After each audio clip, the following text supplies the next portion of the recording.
We're good to go? One more, I'd like to call the Personnel Committee meeting for the Washington County Board of Supervisors to order. And it's Thursday, April 11th, 2024.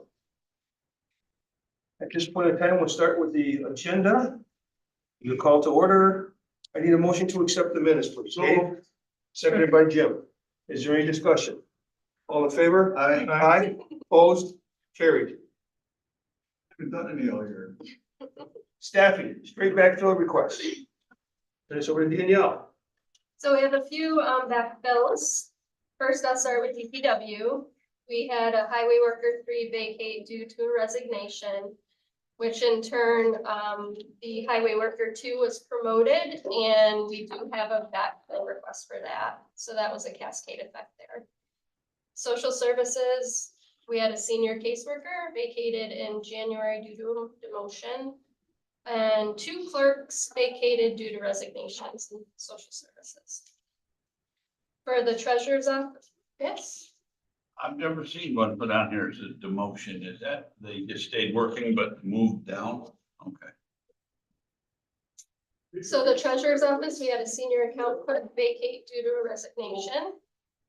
And in addition to the agenda was, buildings and grounds, a building maintenance helper vacated on April 1st due to promoting to a building maintenance worker.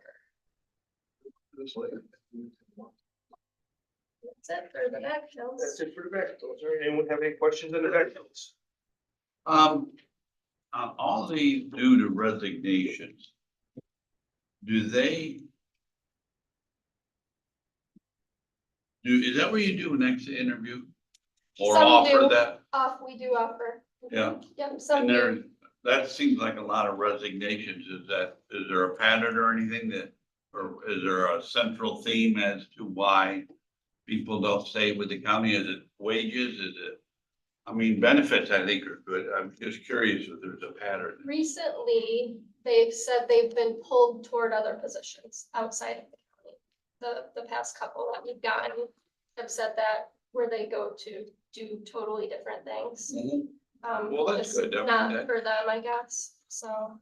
I think one of the tough things there on that day is we can ask them to do one, but they don't have. to. Oh, right. You know, I and understand. that's trying to track and really get the real reasons that are behind it. But if there was something that's a general theme versus working for the county and versus private sector, is there something that we could adjust is all I'm thinking. Sure, yeah. And we kind of keep an eye on that Kind of all over. for all the resignations and kind of, keep an eye to see the trend.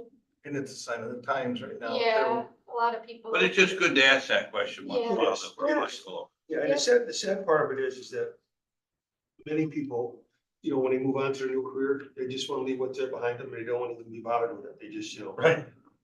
Enough. Yeah, exactly. Let's go. Let me go. I'm out of here. But really, each time, if you want to ask, there may be new information that I can provide by new exit interviews that we received too, so. Yeah, I Thank can you, tell Daniel. The 2 that left my office, Dan, one was for family issues and one wasn't mutually agreed upon. My office done it for everybody. right. Oh, and I don't want to get into the weeds. I just want to No, but I say mean, overall. Just kind of, so, I mean, the gambit is all over the place. Yeah. Okay, that moves us on to staffing patterns. So the sheriff asked for, in public safety, a request to change the staffing pattern, and we would have to change the title by grade if approved. He asked to add 3 special patrol officers part-time. They would be positions that would fill in for whatever as needed, for possibly our person at the B entrance when he's out, things like that. So he's asking to add 3 of those part-time, and we would also have to add those positions to the title by grade under the deputy sheriff part-time pay, which is a grade 10 at $22.12 an hour. So this would be moved to finance. It would be moved to finance and then to the full board. For discussion, you would have a motion to get this on the table. Brad, you have a second? Yep. Okay, discussion. Was this what was discussed in public safety the other day, right? Yes. Yes. Does anyone have any further questions? Got a motion? Yes. I just wanted to add a little information, because I know there have been some questions as far as what the cost will be to the sheriff's budget, and that amount comes to about $16,000 or $17,000 for the remainder of the year. He has plenty of money in his part-time deputy line. He's under budget as of right now. I think he's about 20% in April. So he's got plenty of money there, so it's not gonna be any kind of adjustment needed to his budget for this year. I thought that was gonna be a wash or a savings, because it was gonna save on overtime from who we were gonna have to pull in living position. And that still may be true. That's part of it. Yeah, That should be true. If he runs out of money in his budget, he can't afford it, 3 of them, do we cut down to 2, or do we keep them and raise the budget? So the 3 is a pool. He wouldn't work all 3 at the same time. There are 3 that you can draw from if the need arises. So the budget right now, if he uses that up in the next 2 weeks, then he won't draw on them at all, or will he do, and then we have to move money? You're on the right track. Could be Both, either. either option. Could be Yeah. either. So But basically, it's the part-time deputy. The chances of him blowing through his part-time budget are really small right, This year, though. This year. what about this year? really any Well, year, part of it this year is because he's fully staffed, right? which is Yeah. really Having a full- helping him. having a full staff has made a huge. So if you're always at full staff, this is always a money savings, because instead of getting people to work overtime when you're short staffed, you're just grabbing part-time people. So the philosophy's great, I just don't know going forward, like how do we deduct from, if we wanted it to be a wash like next year and the year after, how do we take it away from overtime? Cause you don't know how he's gonna be staffed.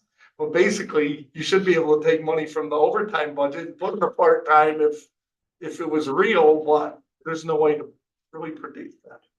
And he truly does believe that his current level of part-time funding is sustainable, even with. Yeah. Even with this, so. Yeah, the problem is if he can't get them when he if they're not in the pattern, he has to take overtime people because he can't just grab one. It's not like they're not there, he just doesn't have the ability to get them because they're not in the pattern. I understand. Understand. Don't like it. It sounds like a further argument later down the line. You're not wrong. We'll let you know when it all goes to hell. Let's see you in August for what. but this was sold as a savings. Yes. Okay, Yes, that's the way it was sold, as savings in public safety. Well, And that's the way it's always. it should, always that should come to fruition. Chairman, do you want to weigh in? No, I think it kind of covers, makes a huge difference in its part-time stuff as to whether staffing comes to work. You know, a couple of years ago, we were drawing these guys to do parades and all kinds of stuff, run guys overtime. We didn't have anywhere near the staff we've got now. Now I think it definitely will be a savings. If we're short-staffed, we may be adding to it just to keep going. So is there any further discussion? Anyone? Good. Okay, we have a motion on the floor to move into finance. All in favor, aye? Aye. Opposed? Carried. So next is from the treasurer. It's a request to change the staffing pattern and the title by grade. You'd like to remove 1 payroll clerk and add a bookkeeper part-time to the staffing pattern, which would also be adding a bookkeeper part-time to the title by grade at a grade 13 at $25.39 an hour.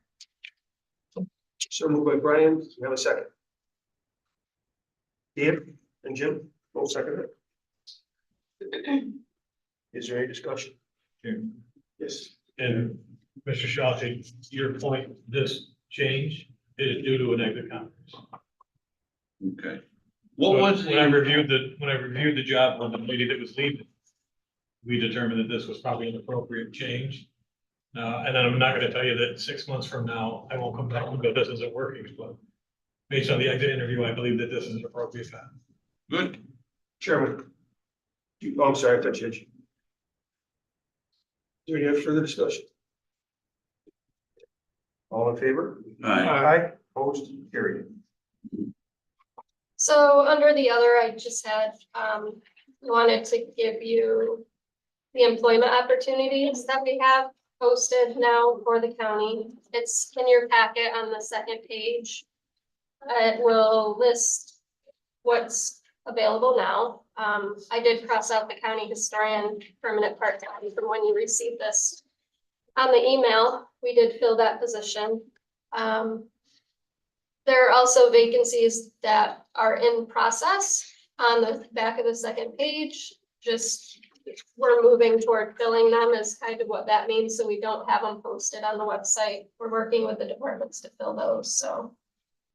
This pretty much sums up where we're at with the vacancies in the county, and just wanted to bring them to your attention. This, average number. It is, yeah. I think we're getting better, actually. I think a lot of our positions are Yeah. filling up, We've so. seen this a year ago, when Yeah. pages. Yeah, instead of well, back. except for our county attorney authorities, we're trying our best to help you out there, but.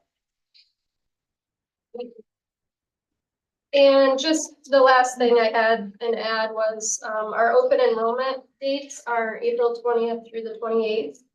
We do have presentations on April 22nd and April 23rd in the chambers. They are on your agenda on the front, the times. We did mail out our benefit guides and information to the employees to their homes. And most people are receiving them, so we'll be moving forward with that. Great, thank you. Does anyone else have anything for Danielle and personnel committee? I would just like to comment that I thought that the evaluations that we did and the system we seem to use this year seemed to work. I wish it had been a schedule that was, that we could have more supervisors be able to attend. The personnel committee did their job and got through the crisis, and we had some input from some of the other supervisors, and we got our thing accomplished. Our evaluation for department heads accomplished. I thank you all for the cooperation and for those personnel committee members who were able to make it. Thank you very much. I know it was 2 days in a row, and now some of us are back here on the third day for personnel as well, and I appreciate that. So thank you very much. And after 3 hours, I finished the last one. Yes, you did. Danielle, is there a grade that goes with every one of those? I appreciate it, Brad. Could they be put on next to you? That way, if you take it down to the town hall, and with the town hall, at least there'd be an idea of what that salary would be with the grade schedule in there. You For should get the anybody job that- postings as Well- well at the town. Do you get those? Yeah, she does get them, but I'm just thinking this is handy the way you have it laid out here.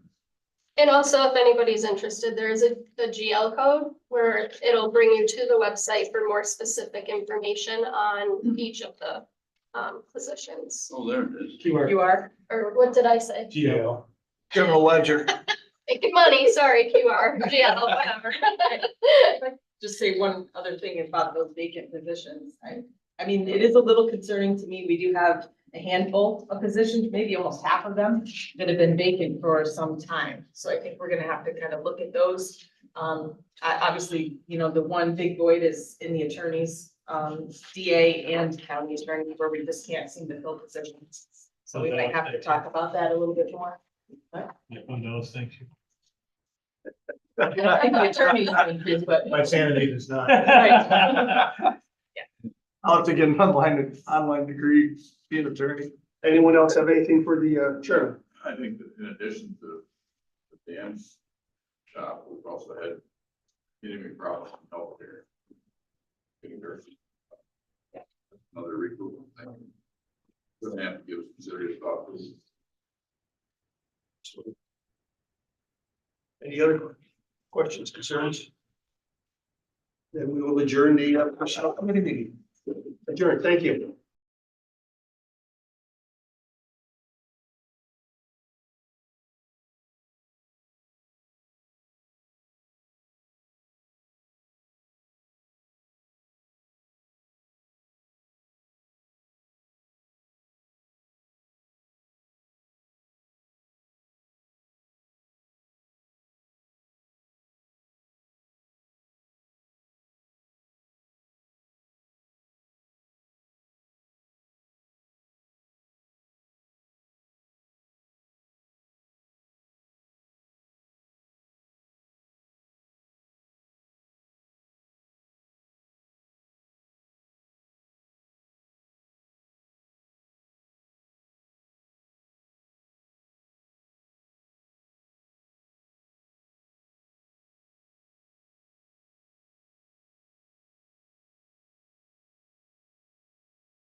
Motion to accept the March 7th minutes, moved by Sam, second by James. All in favor, say aye. Aye. Carried, and first up is gonna be Benetech. You guys wanna join us right up front here? We get a couple of chairs. Repeat for a moment. Push it on the corner, you get a better look at what happens. That's the first time I've been put in the corner, Jim. It won't be the last.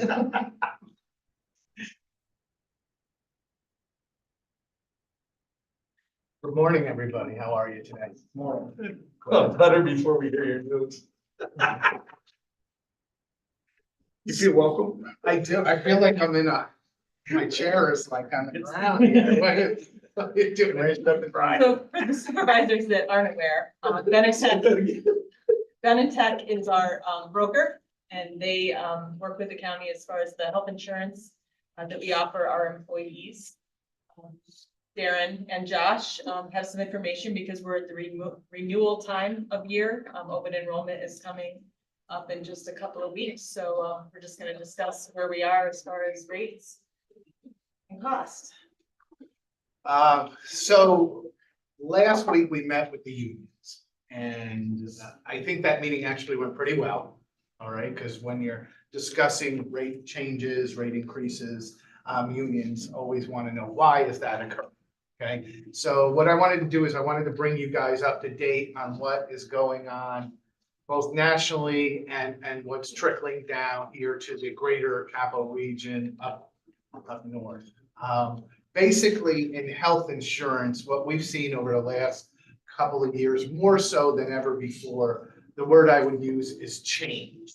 Okay, there's been a lot of change going on. And some of those things that have changed, most of those things have changed, have led to higher costs. Okay, we all know about the inflation that we're seeing in our country, and it came down this past year, but healthcare costs usually run behind, as far as they take a year or so behind what is going on at the national inflation, you know, when price of eggs went up a year or so ago and then they came back down, that kind of thing. But some of the things that are going on that we have seen both locally and nationally is, as was mentioned in the personnel meeting, sometimes it's hard to find staffing, right? So that staffing is affecting hospitals, doctors' offices, and that. So it's harder to find staffing. So what is occurring is when they can find staffing, they're having to pay people more than they had in the past, okay? That's leading to higher costs there. As you're probably aware, in the last couple of years or so here, there has been a consolidation of the hospital systems as well as the doctor's offices in the greater area. Okay, if you think about it now, we really have in the greater region here, we have two major hospital systems. We have Albany Med and we have St. Peter's. Okay, so Albany Med is now partners with Glens Falls, with Saratoga, with Columbia Memorial, with visiting nurses, all that kind of stuff.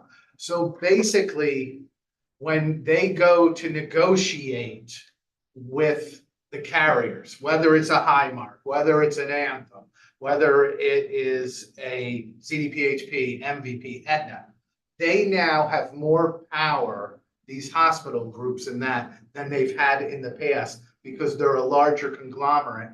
And you really need to have those in your network. If you don't have, for instance, an Albany Med in your network, well, then that is going to cause great disruption and it's going to be a major problem for your members. We've seen that here personally on the Humana side, okay? Humana wasn't able to reach agreement with Albany Med Systems, Community Care Physicians, and New York Oncology Hematology, which are major carriers in the greater capital region, okay? So if you don't have those in your network, it makes it very difficult, you know, to work.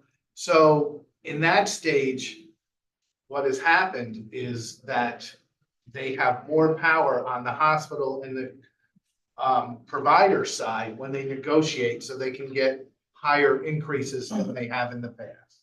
Okay. What we've also seen is that hospitals coming out of COVID, if you go to like an emergency room, okay, you could be there for 12 hours more. I have personal experience last year with that.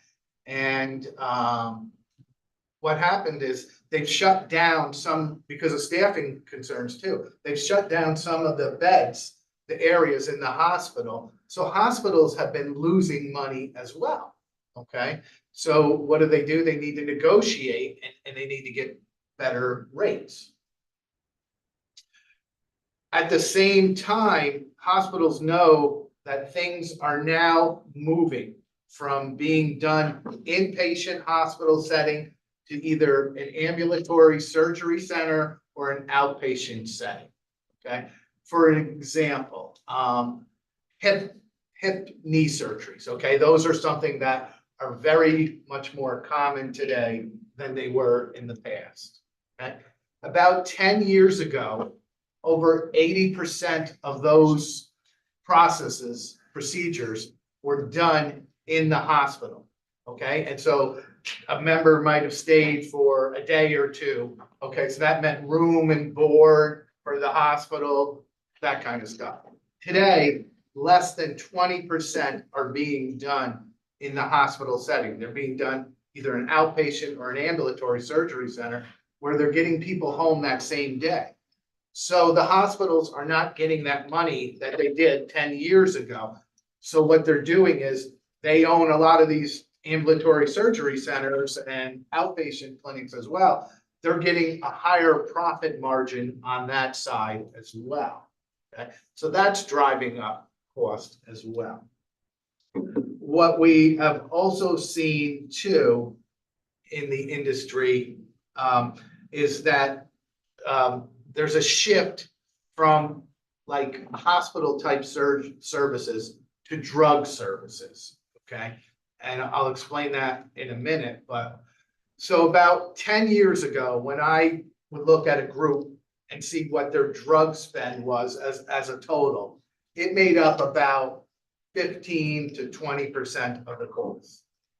Today, drug costs make up anywhere between 30 and 50% or more of a group's of overall cost in a year, okay? And part of that is the way medicine is now being practiced. For instance, on the, let's say somebody has cancer, okay? What has happened in the past is that they have been diagnosed with the cancer. They perhaps had a surgery, okay? Then they did chemotherapy and or radiation. That would, hopefully help the member as far as, dealing with the cancer itself, but it would also attack some of the healthier cells too while you're doing that, okay? Today, in the future, what is happening more is gene therapy, okay, which is more targeted at going right at those particular cells and all that. And that's being done more through prescription drugs. Okay, so we have a shift from medical to the prescription drug side. And we're going to see that continue as we go down the road. That is being combined with artificial intelligence. We hear about that every day, how people use ChatGPT and all these other types of things. But that is going to be used on the healthcare side too, to help figure out some of these diseases, pinpoint them, and hopefully help better outcomes in the future. One of the good things is that people now are living longer than they did prior to the pandemic, okay? In 2020, the average person was about 76.9 years old when their lifespan. In 2024, that number is up to 79.25, okay? So about 2.5 year increase in life expectancy. However, if we live longer, we're living longer because we now have better medicine to keep us alive, okay? So better medicine costs money. Okay, so you enjoying this so far, Brian? If you didn't need it, it would be a better life probably. It is. Some people are fortunate that they don't need as much medicine. So what we've seen also is we've seen not only in our greater market, but nationwide, we've seen a higher increase in what we call large claims, okay? And large claims in health insurance are defined as anybody that has claims over $50,000 in services in a plan year, okay? So we've seen that here with Washington County as well. When we looked back at the prior 12-month period compared to the previous 12-month period, there was an increase in people that had over $100,000 in claims, over $200,000 a claim, and in the past year, we had somebody over $500,000 in claims, okay? So that is something that hopefully will get under control. However, with technology and all that, we're trying, the doctors and all that are trying to get to locate these diseases as much as possible. When we were here last week, one gentleman asked, well, what are these claims for? And that kind of stuff. And obviously, because of HIPAA stuff, we can't go into details, but they were cancer-related claims, okay? And with cancer-related claims, he said, if these claims go away, will our experience drop down? And I said, it possibly could get better. However, my opinion was that cancer is something that isn't going away in our country as a whole, because we now have better technology in order to find cancer earlier on. And I just happened to find an article from Fox News in the New York Post the other day, and it was talking about how cancer rates are rising in our younger population as a whole, okay?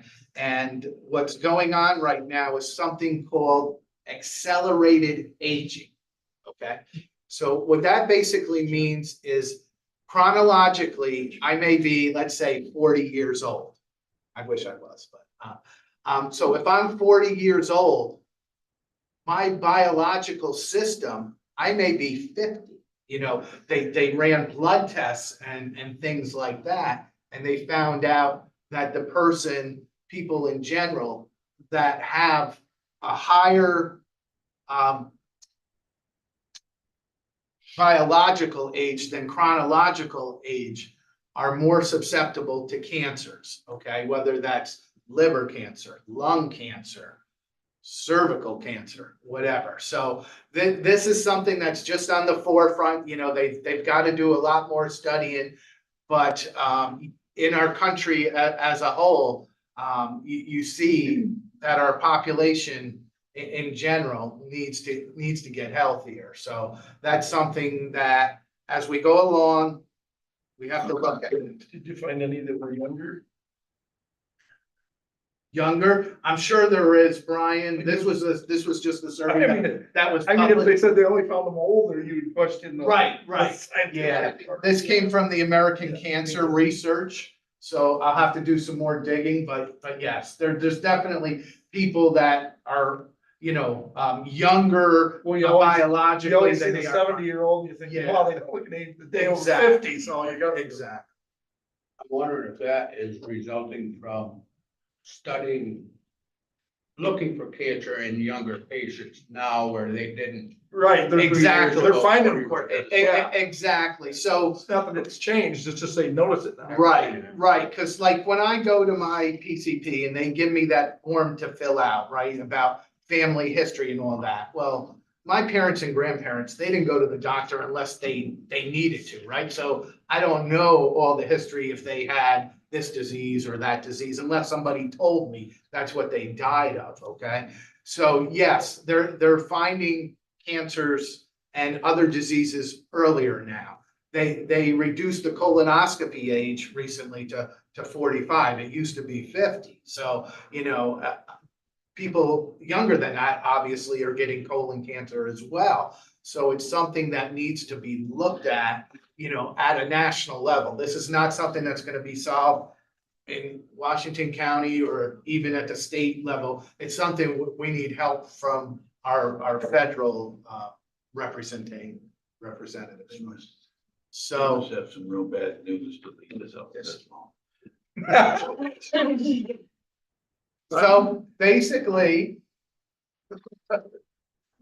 Yes. So basically, what the county decided to go with for an increase for June 1st was 15%, okay? And to be honest with you, we had a gentleman here at that meeting last week that was from, I think he was from CSEA, and he's been in a lot of these meetings in other parts of the state. And after I had explained all of what I just explained to you, he said, quite frankly, I'm surprised it isn't higher. Okay. Well, it's got, So there's a reason. Yes. Part of a reason why ours is not higher. Yes. Is because the county has already, and the supervisors have already, given more money Right. into that fund. Yeah. We had $1 million that was put in to that fund within the last few months. but the problem there is it's gonna last longer to get back where the new normal's gonna be. Yeah. So we might have 2 years of 15 or 3 years of 15 or maybe 2 10s at 15. We just don't know yet. It's very possible, and I mean, in our entire block of business this year, we've seen basically everybody in double digits. I mean, it's not uncommon this year, and a lot of it is driven, like what I said before, increases on drug costs and also larger claims, which are also coming on the drug side too. As far as, does this have anything to do with moving from the minimum premium plan that you guys used to have to the self-funded? That answer is a definite no, okay? These claims do not know funding arrangement, okay? People's diseases do not know funding arrangement. You had these people's claims, they were starting to occur the end of 2022, beginning of 2023 is when we really started to see a spike in cost of high claimants and that kind of stuff. So that was before you before you went to self-funded. So the difference between the minimum premium and the self-funded is the pay me now or the pay me later. You're still going to pay. If we had been minimum premium this year with Highmark, I'm sure you would have been looking at higher than a 15% increase. You probably would have been looking somewhere 20 to 25% increase, okay? One of the positives, Brian, are you ready for this? I haven't heard one yet, but we're good. Okay. One of the positives is that when you did go self-funded, you started to get drug rebates back, okay, which is offsetting some of the cost as well. And to date, now this only started like in November because drug rate rebates run a little bit behind, but to date, you guys are approaching about 400,000 that you've gotten back that was kept by the carrier, Highmark in this case, in the past. So that's money that is helped to offset the cost that you would not have had you stayed with the minimum premium. That is good news. Thank you. And I think our relationship with Benetech has really helped.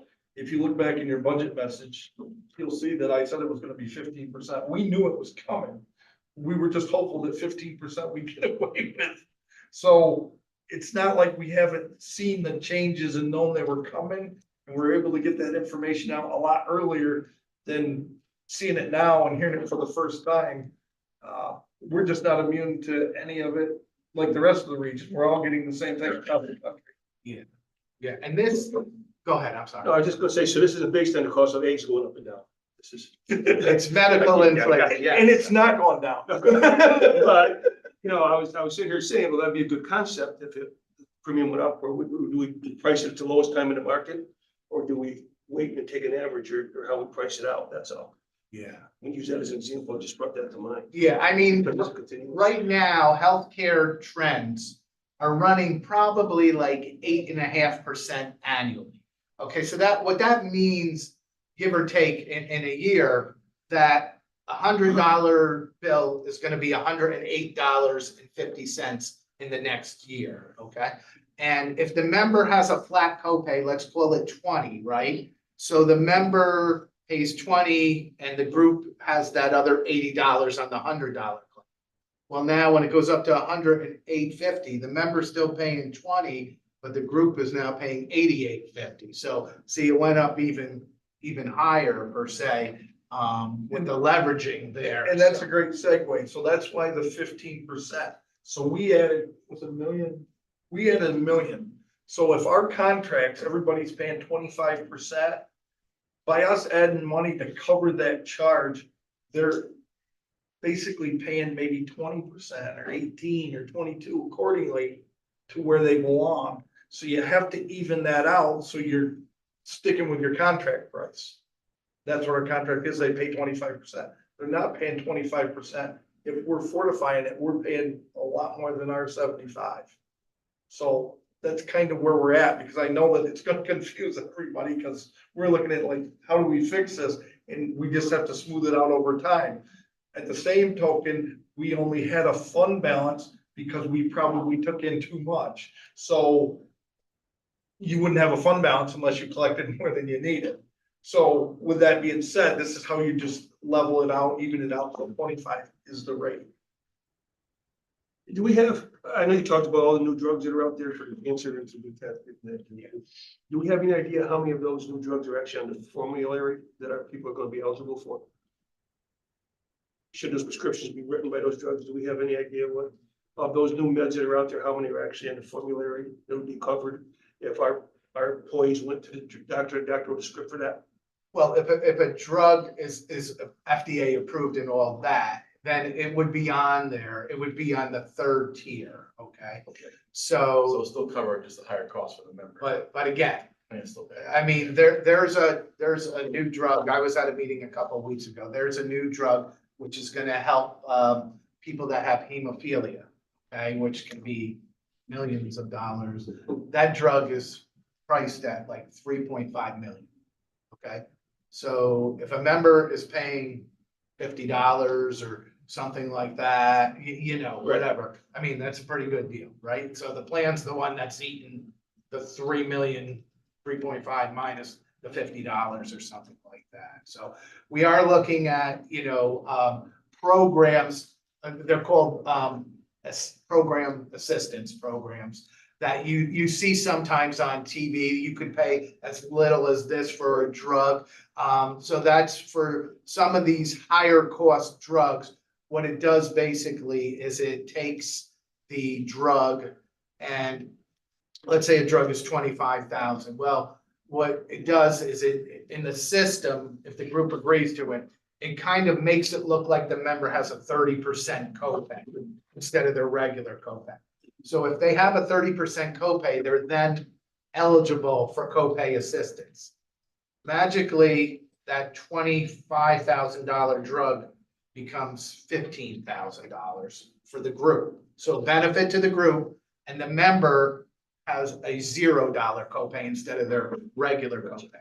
So we are looking into bringing that type of program into the county. And it's only for specific drugs that are eligible for the copay assistance program. So, that's something, obviously like that hemophilia drug, I don't even know if that would qualify for it probably at this stage, but yeah, drugs are the new, very high cost area. And I see that being down the road there. So with that statement, our move to start cutting our own rebates back is really gonna be paying benefits because more drugs are going through. Yeah, but here's how I look at it, okay? It's great to get the rebates back, and this is something that's wrong with our system today, okay? Because drug rebates that we get back are probably somewhere between 25 to 30% of the cost. So if they're giving back that money, they're really charging a lot up front. I'd rather see you guys get back a lot lower drug rebate number, because that means your drug claims are down. You know what I'm saying? Because again, you're only getting 25 or 30% of it back. I'd rather have your 70%. That number's high, it's not good. Not necessarily, yes. Or no. It's better we're getting it than. Absolutely, Not, right? absolutely, yes. That was one of the main bargaining things about going to the self-fund. Yes, otherwise they'd be keeping that in their pockets.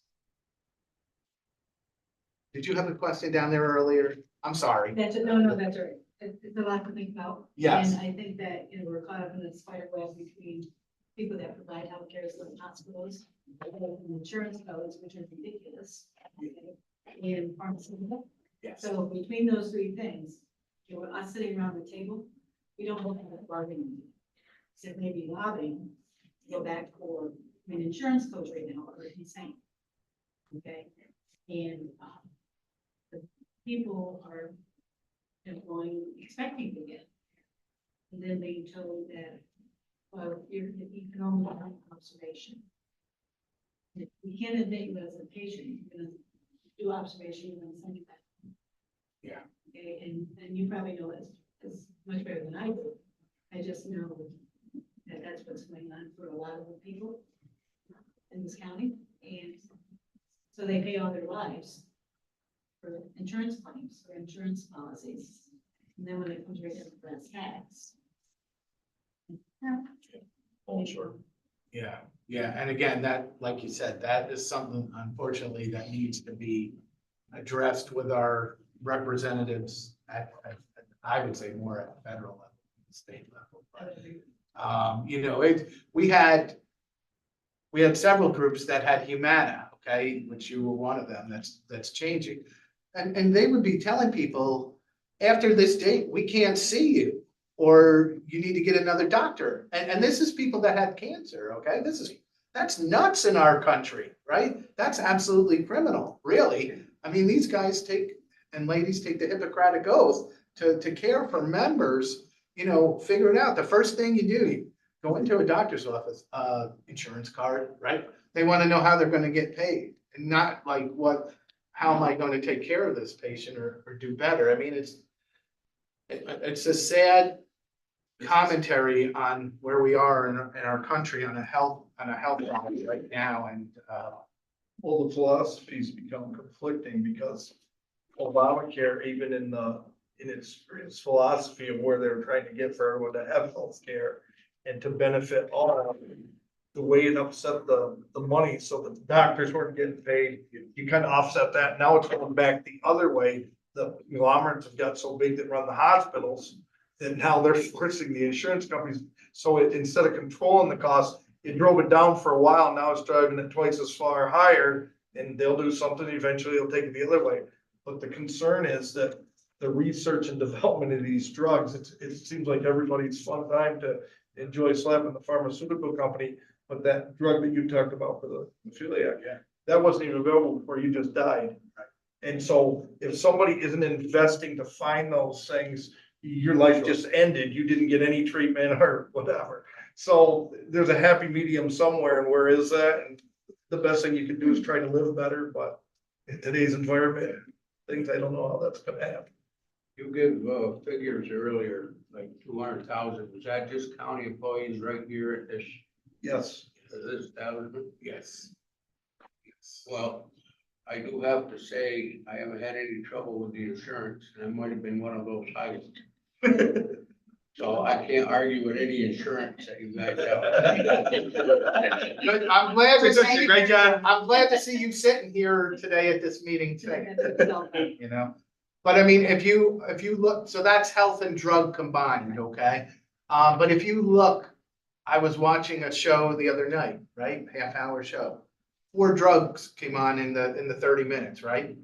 And those are all obviously high-cost drugs, and it's like, okay, I've got psoriatic arthritis, or I've got this condition. So, oh, I have that too. Let me go to my doctor, and your doctor's gonna say, oh yeah, I don't want to tell Brian no to this. You're not a candidate for it, or let's try something a little cheaper first, right? I mean, and you know how much those commercials cost, right? For these drugs, a lot of money, so, you know, that industry is flush right now. And that's probably the worst part about the insurance is it took your healthcare out of your doctor's hands and put it in the insurance company's hands. And so honestly, they should really ban all those from even being on I went TV. through all that. The doctor should be able to prescribe what he thinks is best, not you being sold on some effort in an advertisement. But that's not the way it works anymore. And then you listen, it tells you all the side effects. Yeah. Sometimes they're like death, right? It's like, No, why would I that's take, why would I take some of Wow. these drugs? It's like, For instance, chemo medicine, you're there, you're getting it. They're watching you because they don't know if you're gonna be allergic to this kind of medicine. yes.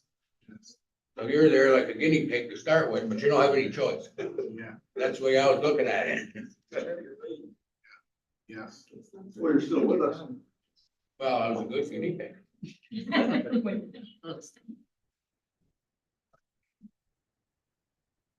Just so that I don't disappoint anybody and I bring my gray cloud in like I normally do. As bad as the information Darren gave you is, here's the real skinny. The actual number that we need to balance the fund is 32.32%. So 15 is a far cry from what we need. So as painful as this conversation is today, it's unfortunately only going to be the first of several, because if claims don't come down over the next plan year, they're gonna be coming back and asking you for another infusion. There's no doubt in my mind. And if claims don't come down at some level, my predictions right now are by May of next year, the end of this plan year, the fund will be broke if this trend continues. So this 15 is only to mitigate the pain. It is not to fix the problem. So I need to make sure that as your fiscal officer, I make you understand that this is a decision to ease the pain over a couple of fiscal years, but this doesn't fix the problem yet. I think you should know that. On a lighter note. Not that kind. When we met with the, I'm of course the good, when we met with, I don't think there was any questions. when we met with the unions last week, and I agree, I think the meetings went very well, considering that we gave some news that no one likes to hear. We reminded employees that for 3 years, we had 0% increases to what they were contributing for health insurance. So that's one thing to keep in mind.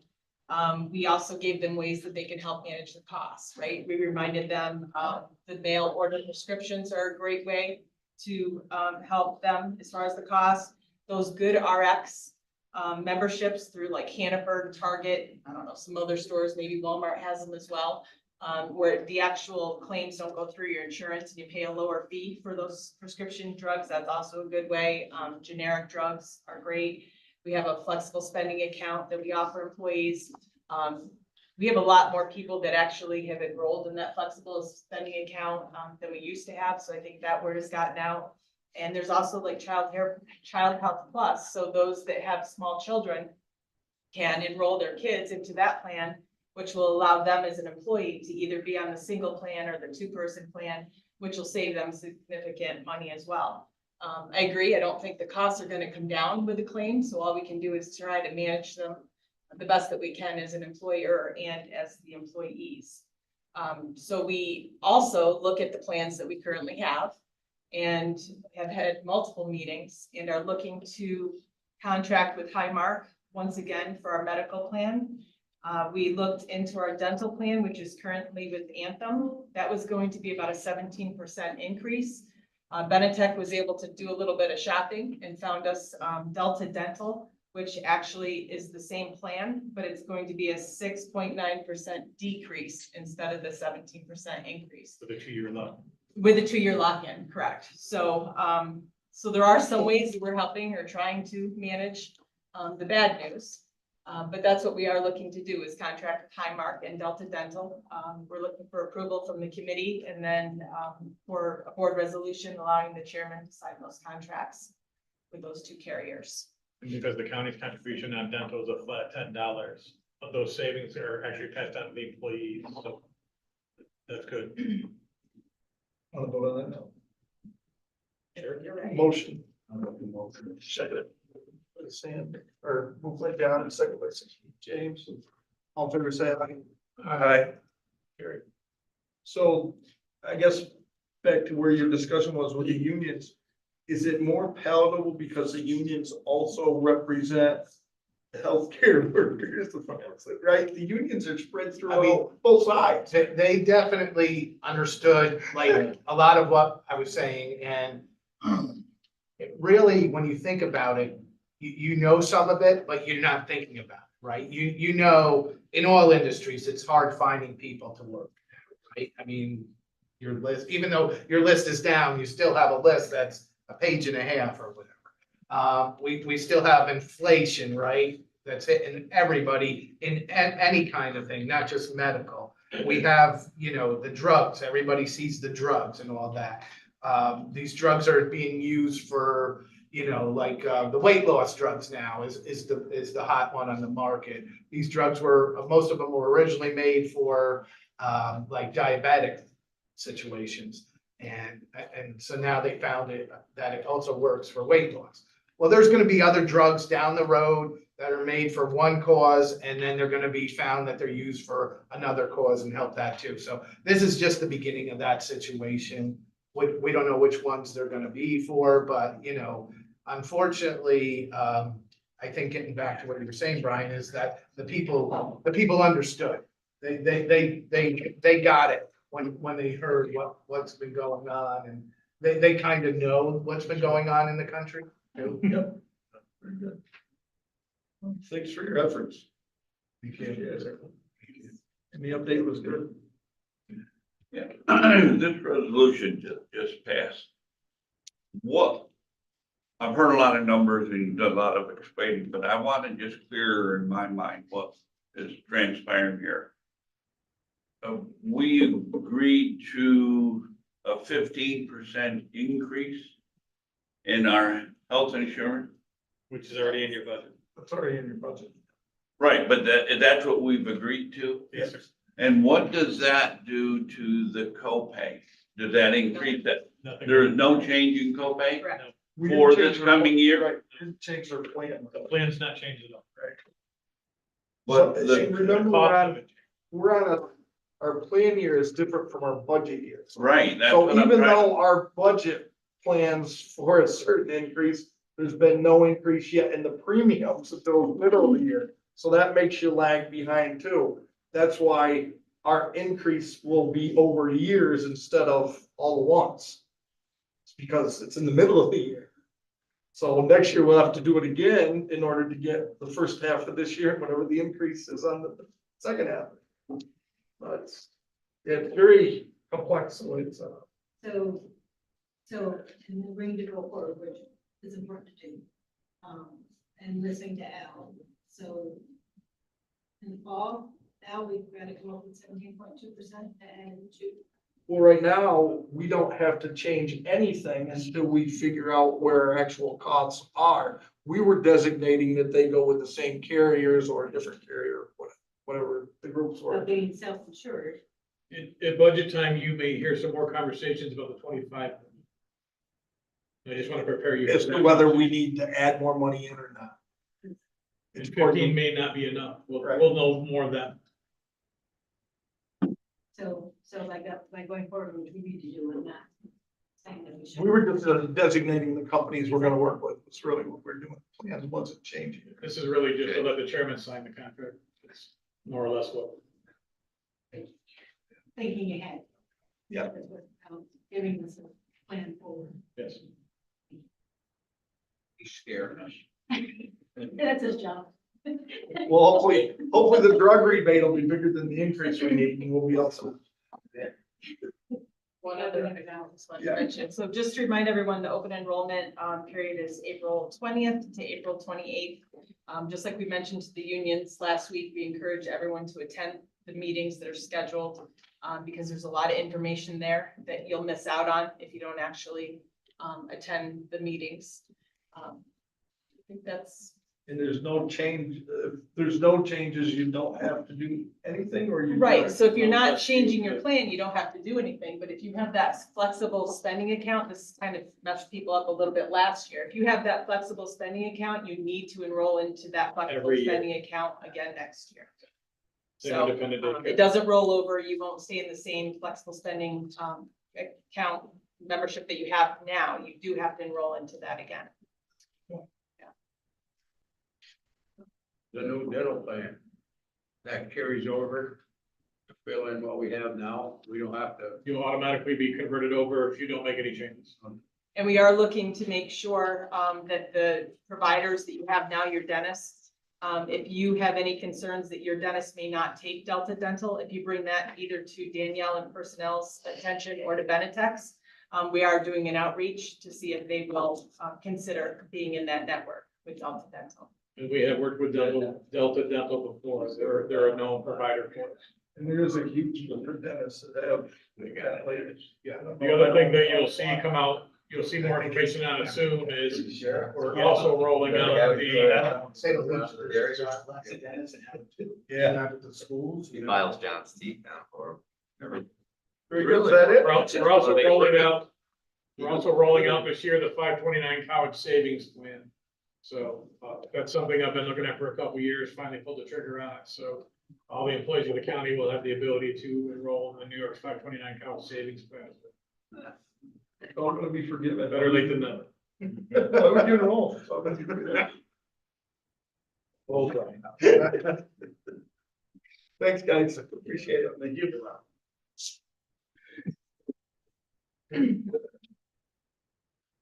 Real property.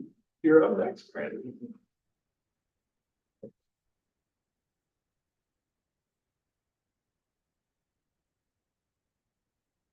We'll move back down. We want to get Al back on the screen. Yes, we do.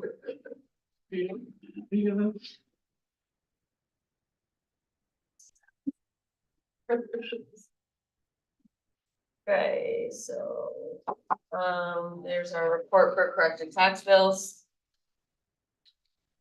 Just gonna finish signing And that's on minutes, our, though. that's on your, on the back of the agenda for anybody who wants to see it.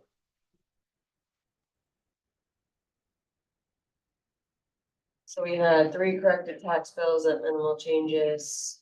Second thing that we have on here is we needed 1138 for one of our parcels, and Al, do you want to explain it? Which one was it? I'm sorry. It's the one down on Fort Miller Road. Okay, so resolution A in your packet. We talked about this probably 5 years ago. It, as Tim, you probably know, and then Dan, you probably know, maybe all of you know, the Canal Corp had several camps along the canal that they lease. That's not A, is it? That's not That's A. Oh, that's not A, no. The other one's for Salem that we have. So is that one in here? No. Okay. No, I'm proposing on the 1138. Okay.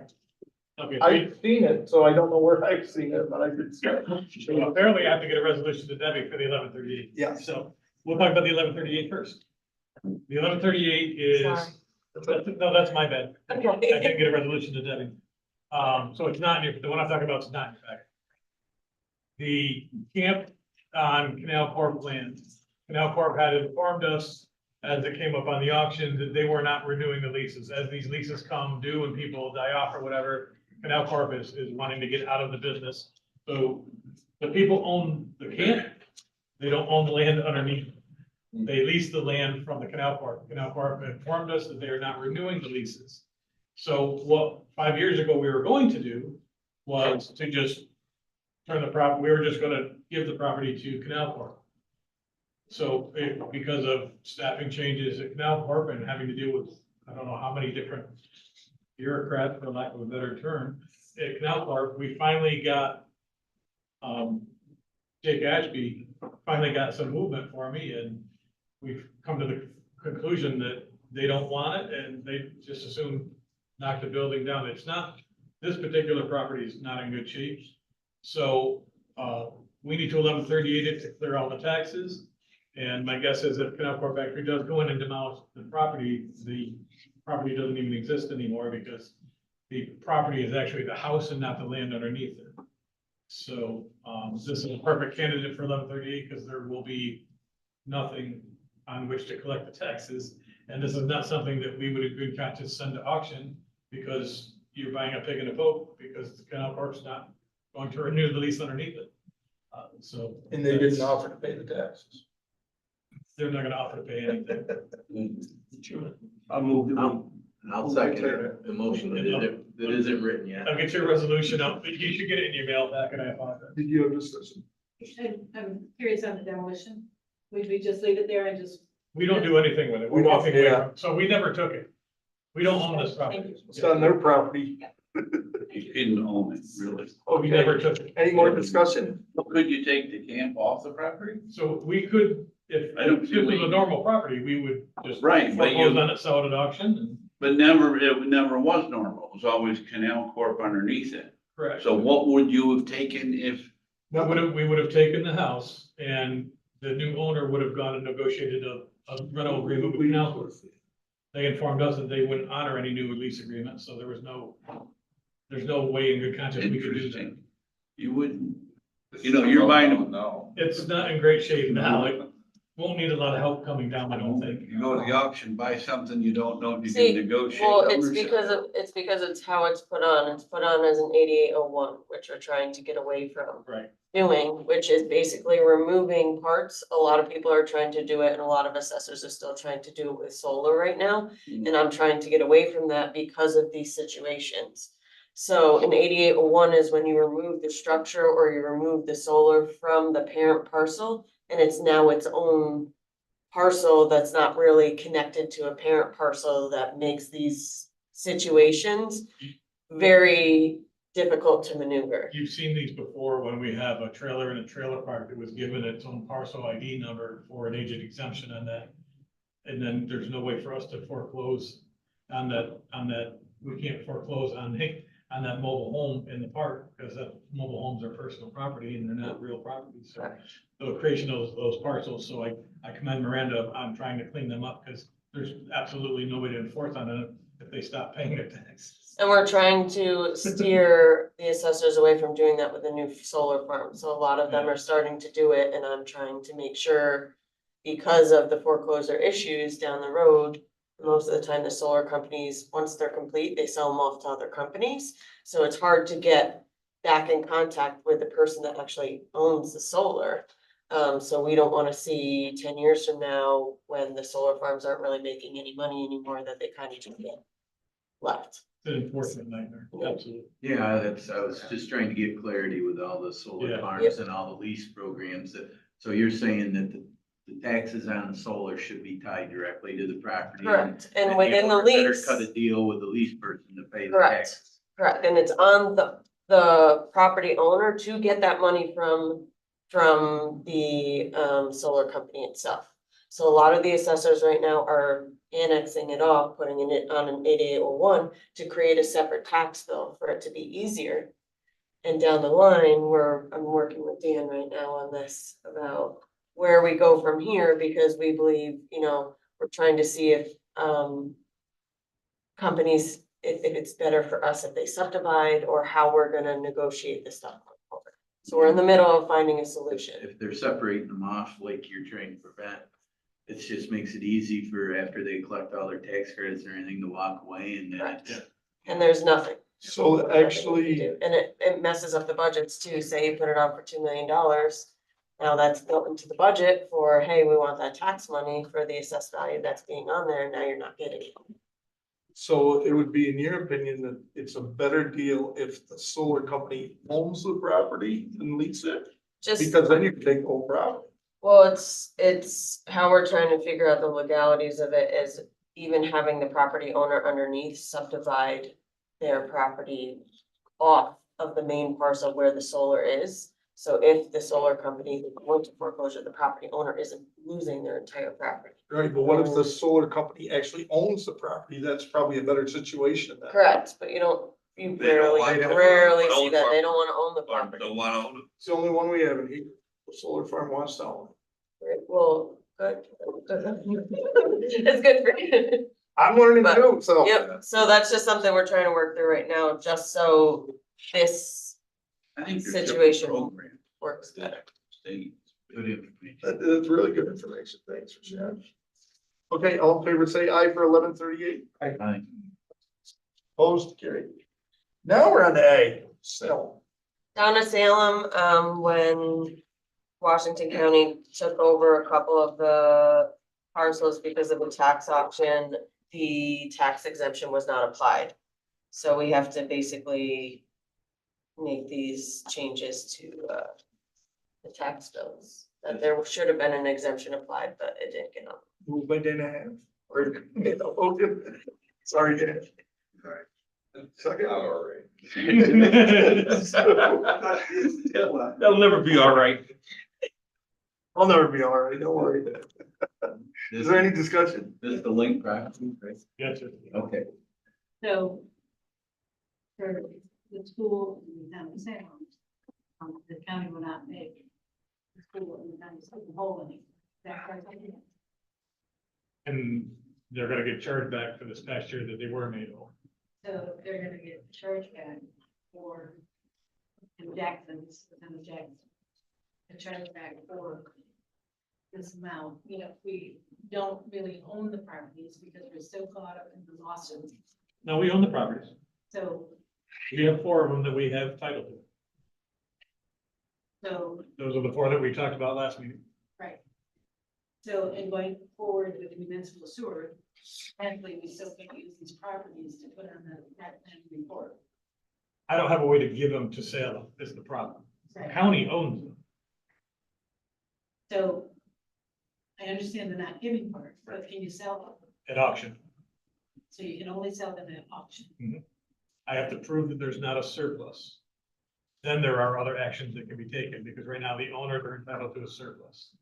You and I both know with a tax lien on these, there will not in any fathomable world be a surplus. But So, you have to run it through the process, and that's what's holding us up. so potentially, the only reason why I'm asking these questions, is because I'm involved in that plan. Understood. report. We're trying to finalize it. In order to finalize it, you have to have potential property to put it on. So right now, I pulled off and away from these properties, and looking for other properties. If you need it this year, if you need approved site control this year, Yes, you probably will not cross that finish line. If you do a map plan report for 25, there may be different conversation. okay. It So we're depends on doing it depends on when you need that file. If you need it in done, 2 weeks. then you won't be able to prove site control. No matter what we do today, tomorrow, or the next week, there's nothing that will cross that finish line this soon. And we need to have an auction for that. And your attorney's been made aware of that as well. Yeah, that's what I'm trying to understand, because I did get Matt's letter, and also working with Delaware Engineering. We actually had a very nice conversation. He kind of is understanding the timeline and then. Yeah. Not that you don't, I know that he's got a better picture now He does. of the Thank you. process and. Thanks, thank you. I appreciate it. I'm just trying to figure out as far as our property values go too, because it's just, If this was a 2025 application, you would Yeah. probably be fine.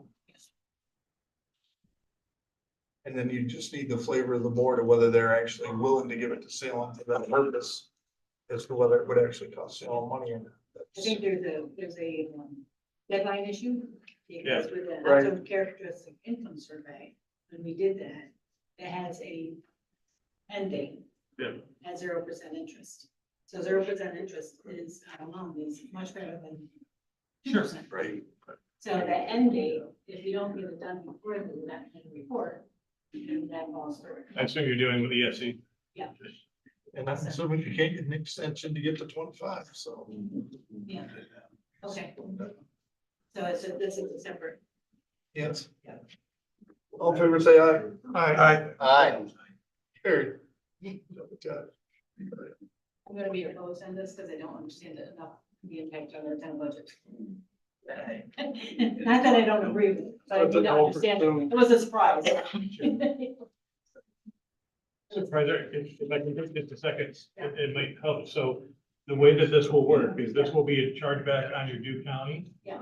And as you know, your due county, you can either pay direct or you can let it roll onto your levy. So the impact on your town is only gonna be if you choose to pay it to me direct. If you let the chargeback roll onto your levy, then the impact is on Your cap. it's on my cap. I thought we paid it so that there was less. That was the old, so all these chargebacks now, the county imposed taxes and are part of what gets charged back against the county levies, so. I think that if the least impact on your town would be to not pay me direct, if you have paid me direct in the past. Paying me direct actually takes dollars out of your fund balance. Yeah. Letting it ride runs it through the levy process. So the least amount of impact on the town would be to let it ride. If that helps you understanding it all. Okay. It does somewhat, but Yeah. I'm just, this is first I've seen this, so I have to kind of look at it in comparison to the two different paths that you just talked about. It only recently came across my desk when we went to settle with the towns, and oh my God, there's bills for Link on here. Thank you, Miranda. Thank you. Thank you, Miranda. Thank you. Okay, up next is the treasurer report. That's not out there. Put my sunglasses on, some recognize and talk about their acting. Better shave your beard while you're at it. Summer's coming. I don't want anybody to know who we're. Well, everybody knows who you are. And I would say, it's Dave Shaw sit to my right. You're almost as easy, not good. Shouldn't he be on the I Love New York tourism guide? Yeah. North Pole, situated right here in southern Washington. I thought you were gonna put those on because Al had a sunny outlook for us. Page one is good news. Good news.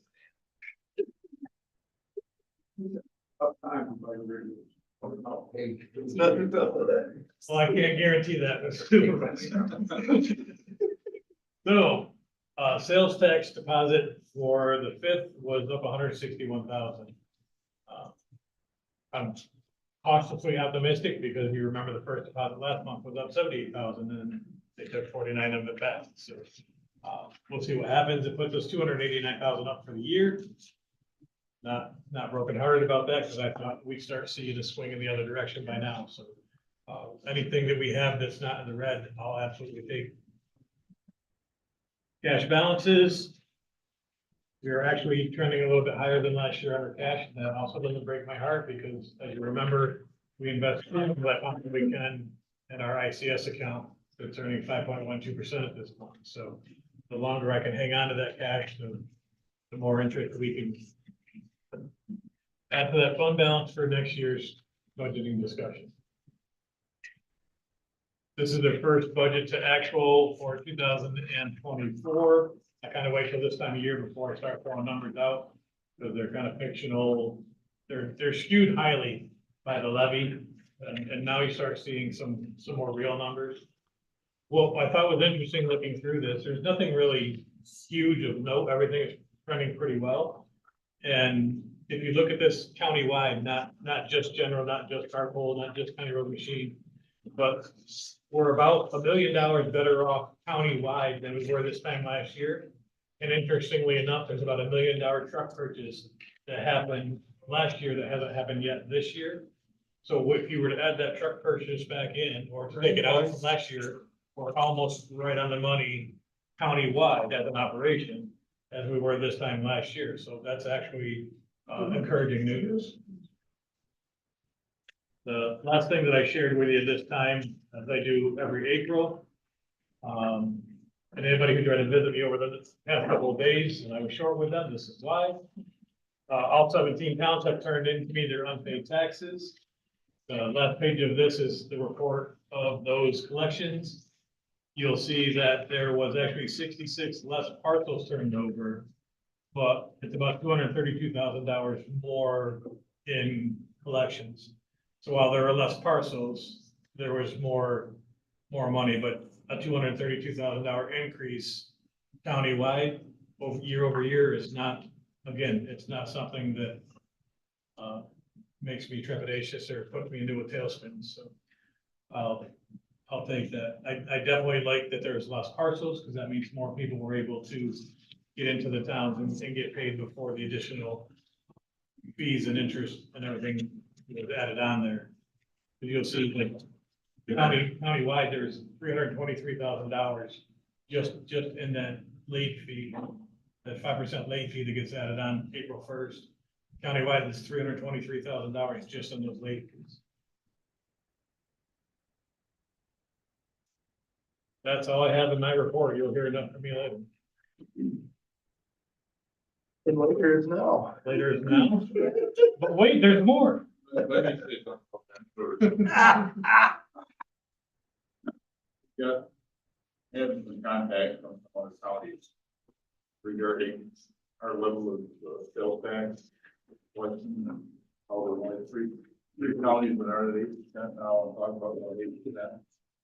And I did not want to go and have a meeting with another county about changing our sales tax rate. By myself, I wanted to talk to everybody here first, kind of get a flavor for it.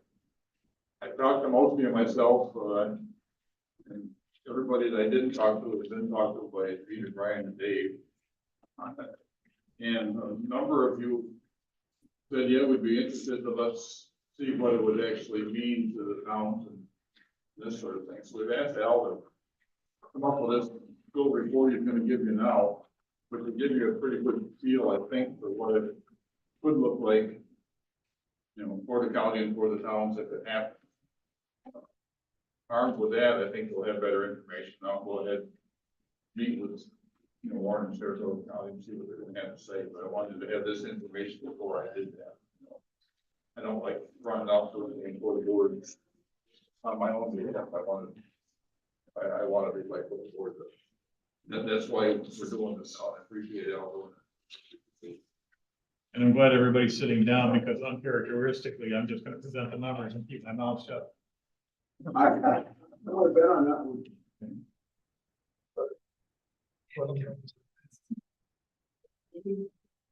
The report is always done this year. It starts out in 20. Finance.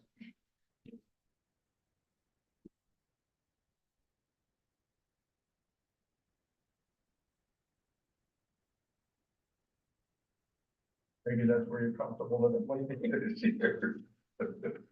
My sales tax sheet says 28.5 for 2024. You're on the budget number. I understand Okay, that. I just wanted to make sure. Full report based on your budget. Okay. Very good. Okay. Page 1. Once upon a time. So, little factual data. Current Washington County sales tax budget is 28.5. This represents 3% of taxable sales. The only counties in New York that are not at 8% are Ontario, it's at 7.5. And I was told by their county administrator, who you may be familiar with, that they're putting in a request to go to 8 as well. And then Saratoga, Warren, and Washington are the only other 3. And there are actually some that are over 8%. And later in this packet, there is a sheet that shows you what everybody's sales tax is. If the sales tax was increased to 8%, that's 1% more for the county, which represents $9.5 million. If all things being equal, the amount of sales stayed constant. An additional 1% would result in $9.5 million of additional revenue to Washington County. Currently, the county distributes 7% to the towns. That number this year is $1,995,000. So what I did is, at the request of a couple supervisors, I took what the 8% would be, and then what the distributions to the towns would be at 8, 10, and 12%.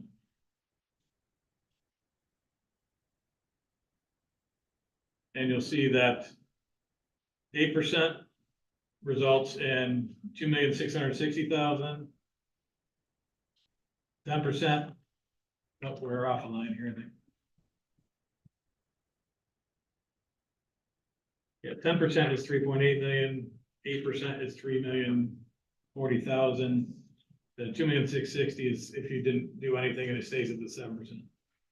12% would be $4,560,000, and I show you the percentage of increase. Those percentage of increases are over the current 1,995,000. So it takes the 1,995,000 as the base, and if you went each of those scenarios is that much of an increase to the town. The bottom of that page is Chairman. So without changing our reimbursement formula at all, towns will be seeing a 32%, 1/3 increase. If you do nothing with the distribution, For the distribution. you still go from 190. 33% higher than we were last year. Yes, sir. And then the bottom of that page is a little sales tax history, because sometimes you gotta see where we've been to kind of know where you're going, right? The second page is, distribution scenario. And again, I took some liberties. These are just throwing numbers out for discussion purposes only. In scenario 1, the county would decrease its levy by 4 million. It would invest $960,000 into the budget increases. It would invest 1.5 million in capital. And there's this 3,040,000, if you remember, is the 8% distribution from page 1. And so in scenario 1, that's your 8% sales tax, 8% distribution. What that results in is it drops the rate from 5.56 per thousand to 4.96 per thousand. The average the savings on a $150,000 house would be $90.15. So for every $150,000, it's a $90 savings to the taxpayer on that tax. So I think that 150 was just kind of a median number that I chose to kind of give that as your baseline, and then you can extrapolate from there, pretty easily.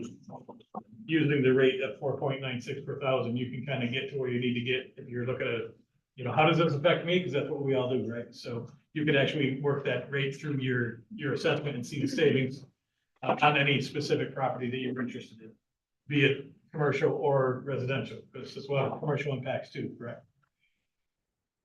What I also wanted to show you is one of the things that was always explained to me in the past was that sales tax being a regressive tax, some of the people that it impacts are the people that are on more of a fixed income. So what I wanted to also show you is the amount of sales tax that they would have to pay, their spending habit would have to be in order to break even on that $90. So if you are a household that had a $150,000 house and you save $90 on your tax bill, your taxable purchase spend would have to be $9,015 for you to break even. So I thought that might be important, because if your concern is people on a fixed level, I don't know that their spending habits their disposable income may not be $9,000 of disposable income. I don't know that for a fact. I thought you should be armed with that number. It would take a $9,000 in purchases for them to break even on a $150,000 house. But again, as the value of the house goes up, that spend number will grow as well. There's a relationship between the two. And then scenarios, even though they say scenario 1, it's scenario 2 and 3. You'll see the impact. Now, again, I made an assumption in scenarios 2 and 3 that the increase to the town decreased the reduction of the savings to the county. Now, you could decide to do something different. You could say, well, Al, I'm not gonna take the increase away from the county savings. I like the county savings. We're just gonna invest $1 million instead of $1.5 million in the capital, right? So you can, how those 4 numbers are skewed would be your determination. This presentation has anything given to the town, I took away from the county, so that relationship stayed the same, again, for presentation purposes and discussion purposes. Al, Sir. scenario 3 is at 12%, because I see 210. Yeah, so by the time I got these all printed, it was too late to go and fix them, so. And unfortunately, I threw these together yesterday afternoon after I finished settling with the towns, so I do apologize, but So it's scenario 2 and 3, and scenario 3 should be the 12% distribution. And I'll send a new copy to, yes, ma'am. I'll send a new copy to Deb, so the one you get with your minutes reflects the actual corrections made. So basically what you're saying, the budget increases in the capital, you can change them however to offset. So the 4 categories that I have in the scenarios, you can move the numbers around within them as you see fit. But that's the whole ball of wax. Oh, that's a nice way to look at it. You know, I just I kept the relationship between the county and the county. Attempting not to impact the investment in the capital plan. Because that unfortunately is an absolute need at this point. But my hope was to not mess with the capital plan money and just keep the relationship between the town and county the same. So page 3. Not only did I want you to see what the total distribution would look like, I wanted to show you the impact on each of the municipalities. So page 3 is 8% sales tax, 8% distribution. So this is the 1,995,000 redone. So these are based on the percentages that were used for 2024. And this is with your new tax number. So New this, sales tax. so this is the 8% distributed at 8%. You can see that it's an increase of $1 million and $1,033,000, which is the same number that you saw on page 1. But this is actually breaks it down by municipality. And on the next page, same thing by 10%. And the next page, same thing by 12%. Yes, sir. Why would we want to do the thing, just for town? So I was asked to show the impact on the town if we did, I was asked to provide 3 different levels of funding to the towns. Some towns are in need of some additional infusion and they don't want to keep overriding the tax cap to burden their taxpayers, so. This is one of the ways that could give some relief at the town level. You know, the only thing that I want to make sure that I show in mind is what the increase to the town had the effect on the county, right? That's why I kept that relationship, so you could see, as you move one, you move the other. I guess what I'm saying, because Whitehall do a 12% and Hartford do a 8%. So it would be one, you decide one rate for the whole county. And there could be any number in between here. You could decide 9, you could decide 11. These are just the 3 that I was asked to provide. So I think that if we look at this, and I'm still not sure how I feel about this. I do understand there are impacts on smaller towns, like infrastructure, equipment costs is skyrocketing. And I think that we have 2 different levels of selling this thing. If we do decide to go forward, second, more importantly, is your individual towns. You want the town to see that they are getting the impact on this, as well as the county will impact this, will be substantial impact, and that will make them feel better.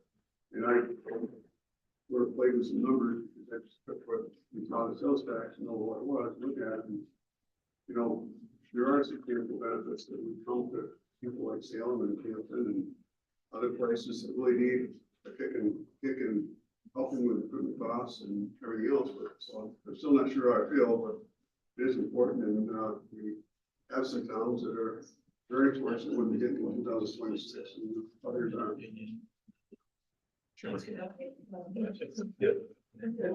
And I know this is impossible, but one of the things that would really put a better picture on it for our residents was if there was some way, and I know there's not, obviously to track the outside sales tax that came into Washington County from tourism. Yeah, that's true. Gas stations, you know, all that stuff, the convenience stores where people stop and the stuff from outside the county that comes in. to It isn't offset our, that. it isn't our Right, taxpayers. that's in that, yeah, yeah, and We- there's no way to break that down, I don't, can't trace it. And while I promise not to give narrative, I will say that one of the things that I always could never get out of my head was this spreads the taxation over a broader net.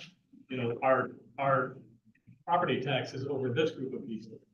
An additional sales tax is over a much larger group of people, so I've always tried to wrap my head And around I think that that's one of the dynamic ways- as well. I think that's one of the ways to sell it, it's not just the residents here to pay it, other people now contributing to more money towards our economy in Washington County and help our tax base. And one of the things on the scenario page, scenario one, scenario one, scenario one. If you go back to that page, the very last thing that I also felt was important is if we continue to grow our budget if we continue to grow our levy at 2% after this, how many years would it take us to get back to where we are Yeah. today? Okay, Right, because if you continue to grow your levy after this, at some point you rate the savings that you gain. And less of an increase is not a decrease, right? So I also wanted to have a measurement of how long will it be before your resident is back to where they were today? So at the 8%, it's 6 years. At the 10%, it's 5 years, and at 12%, it's 4 years. There, it's, 4.x and 5.x, but I rounded to, because you don't have partial years on the levy, so. That's, so at 8%, it would take 6 years for us to get back to the levy that we're at today at 2%. Is that good or bad? I guess it's 6 years that Well, your the most residents time- didn't have an increase. The most time that you get out of it before they're back to where they are now is what you're.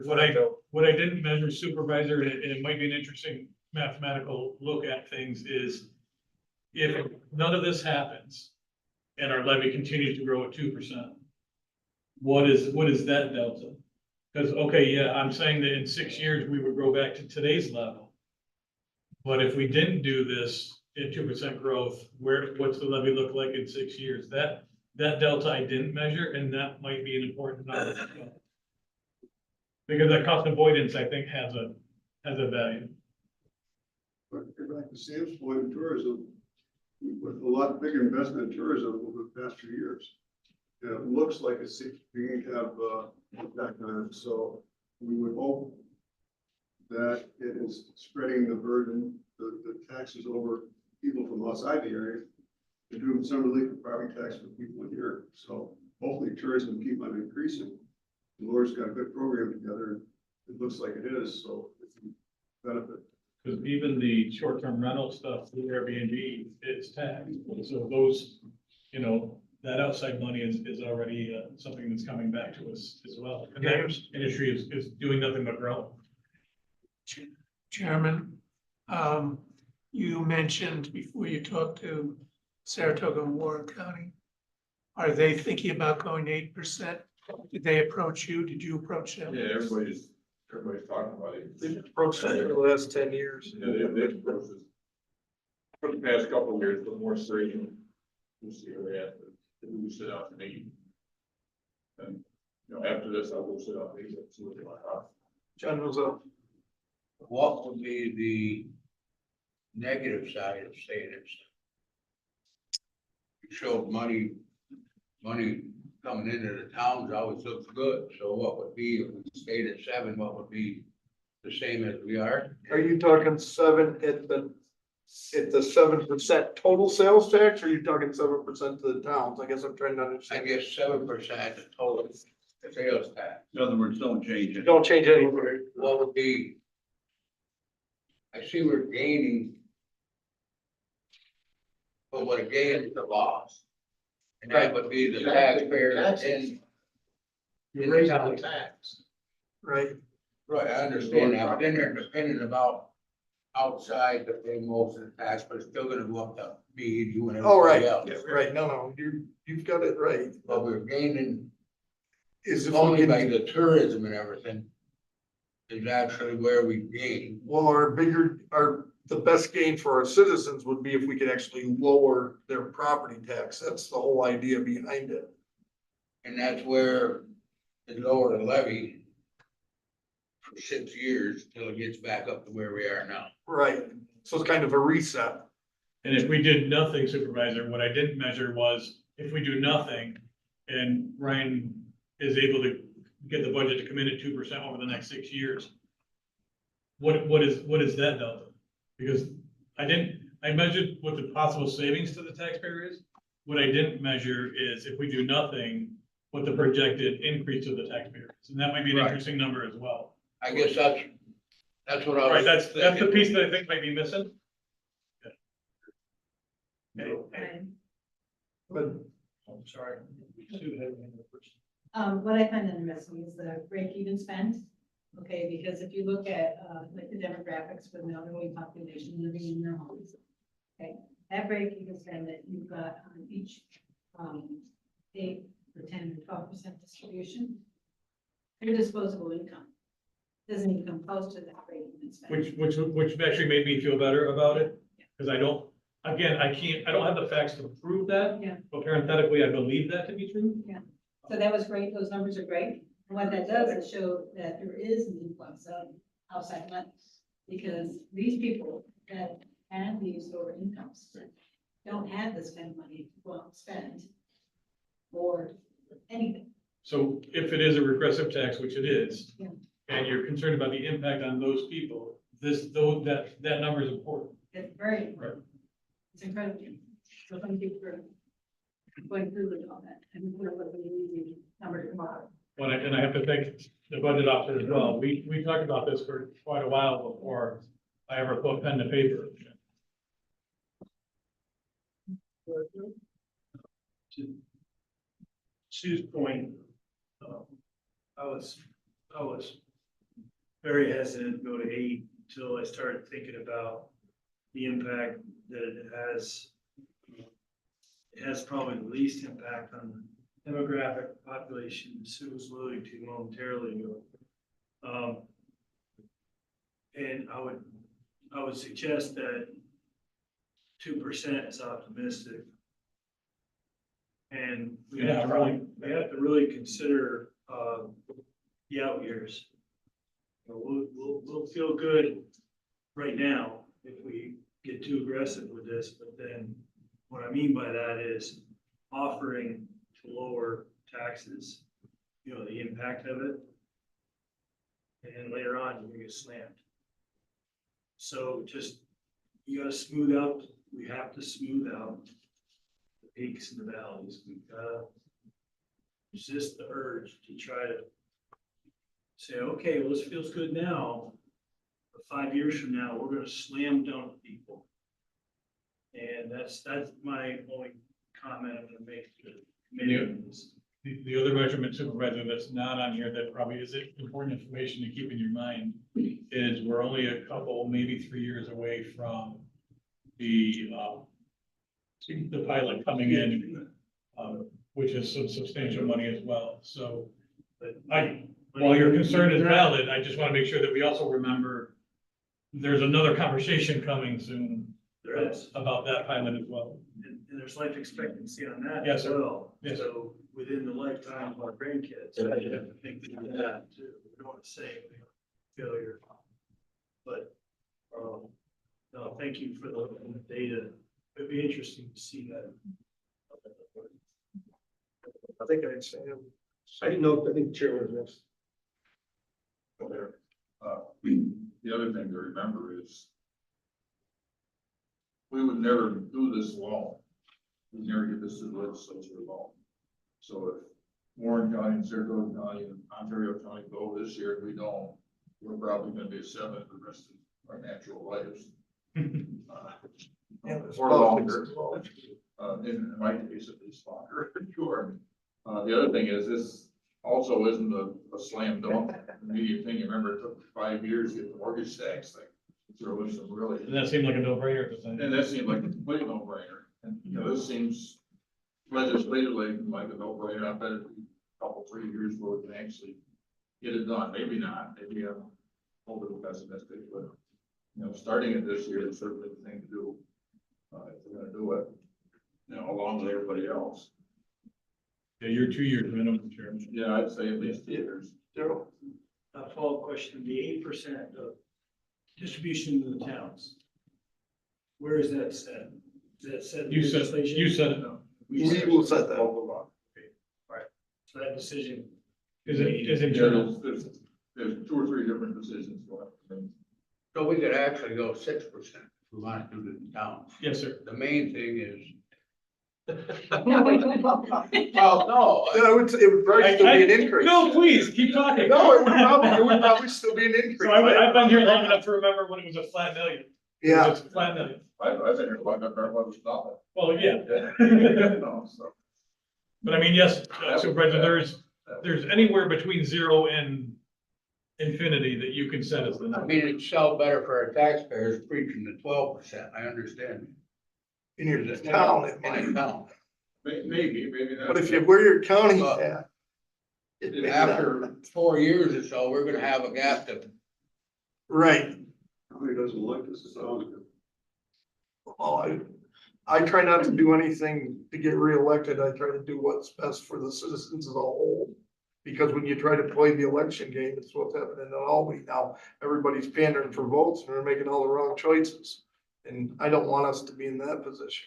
But So when we first discussed this and bringing it out, it was how do we get property tax under control to do the best for our individual citizens throughout the county and to keep our town sustainable and put our county on a sustainable path. So the good news is we would have to get this passed at the state level before we could do anything with it.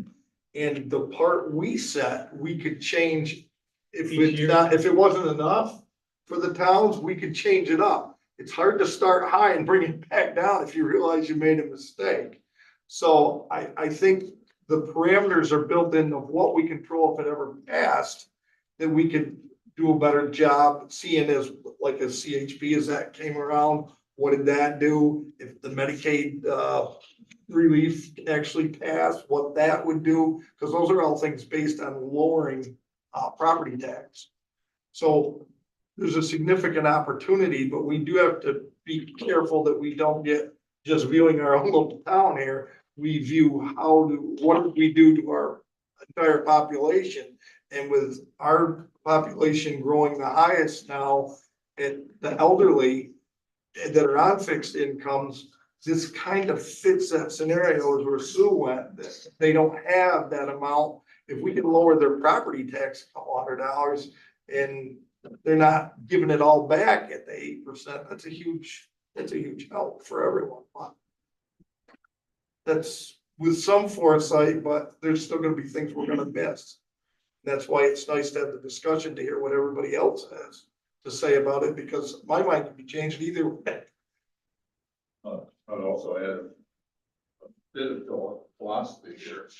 I don't necessarily, everybody kind of grandiosely says, well, sales tax is a regressive tax. I don't necessarily buy that. Because sales tax is something the individual can control. We can't control our property taxes. I can't control how much my levy is every year. I gotta pay that. If I was a rich farmer like Brian, I could buy a light. Being an elderly person on a fixed income, I buy a more modest vehicle. Fixed income's higher than my salary. Right around it, you know, I can affect whether I buy store brands or, you know, brand names or shop. There's a lot of things I can He's the control old man in the room too. with the under sales tax scenario. And also, I think Al's point about spreading it out is really significant. That's a real significant statement for the way you interact with our tax. When it was brought up to me that it was regressive tax, I actually did some research online to read about that and to why it was felt that way. It was very interesting because in New York, they felt it was less regressive as in other areas because we don't tax food and everybody has to eat. And there's also a certain amount of clothing that doesn't get, it was interesting to read how that all plays into it, so. It's almost a religious thing. We say, oh, it's a regressive tax, so I don't think it is. I do. Of course. I disagree, but no, you say, of course I do. I don't know how you can look at any metric that it's not a regressive tax. Every tax is regressive. No, not every tax is regressive. Luxury taxes aren't. Right? You go out and buy luxury vehicles. I don't buy a luxury vehicle. But my point is, I mean, you look at clothing, gas, all that stuff is taxed. No, clothing Hang actually. it, Brian. Wait, Stop talking. it's actually in that. So if we look at gas, how's it not progressive?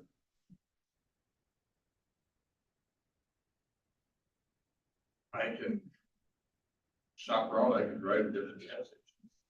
I can drive less. Okay. I cannot take a ride on You can something. control it. That I doesn't can mean it's control it. not regressive. They're both, you can- Oh, all right. both can be true. Yeah, both can be true.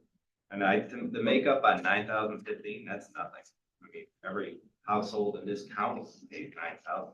That'll be made up quickly. My concern is you're doing a short-term fix to lower the property taxes. As soon as you have a demand for more taxes in the future, you're gonna raise your property tax right back up. And now you got your sales taxes up as well. Like you're whacking the consumers in every direction.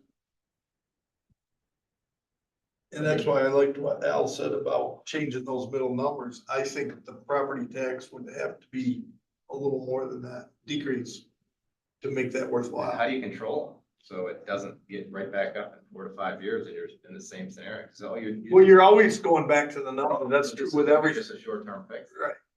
Well, no, You're because, giving people a break for. because you're gonna, if you don't change anything, you're gonna add 5 million to that in 6 years.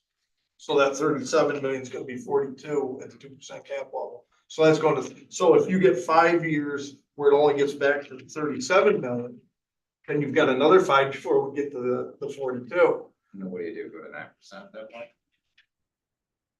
You shouldn't have to, but there's some already at 9, I believe. Eight and a half. 8.5. Rensselaer is 9, isn't it? I think they're, they do the sheet. So it's just very interesting that, yeah, it always comes back. This is in your book. This is what everybody's at right now. Are you out there in there? Thank you. So we just happen to be at the lowest. I think to Dana's point though, that's a very significant point. But I think that the bottom line is we're gonna spend what we need to spend at the county level. Where the, you know, what savings we can make and that sort of thing is what affects the property tax. But with the property tax, we're affecting a small, not small, a smaller subset of our citizens. Whereas the sales tax affects a larger subset of our citizens. I think that's one of the more significant points. And we obviously have to do what we can to keep from spending. But we don't. Al said a month ago, our revenue's gone up, but our expenses have tracked in the same direction. Well, It's so inflation creep, lifestyle creep, we all do. We do it on a personal level, in our personal households. We also do it in a municipal level at the county and town budgets. The more money we take in, the more we're gonna spend. Because the unions are gonna see this money, the employees are gonna see this money sitting there in cash flow. And they're gonna say, well, we want that for our raises, or we want that for new Well, cruisers. in the that's a police very good department. point. Or we gotta have ballistic, whatever, we gotta have a new drone, we gotta have another dog. There's just, we find ways to spend it here. And we're not, none of that's gonna stop here. You said it a month ago, I think. Our George expenses have kept pace with our revenue, they always will. Armstrong said that every day he was here.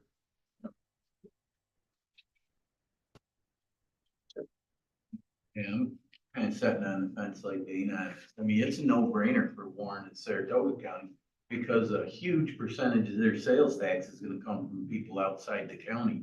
And we just don't have a generator here that generates that outside flow in that, so that our citizens aren't bearing the full brunt of this.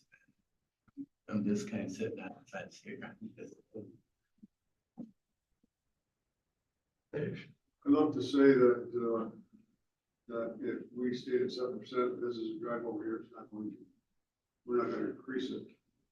Except through our mail order sales and stuff like that, but, when we were over in we had a business in Fort and River, we were at 7%, Vermont was 5%, people drove to Vermont to save 5%. Get 5%, save 2%.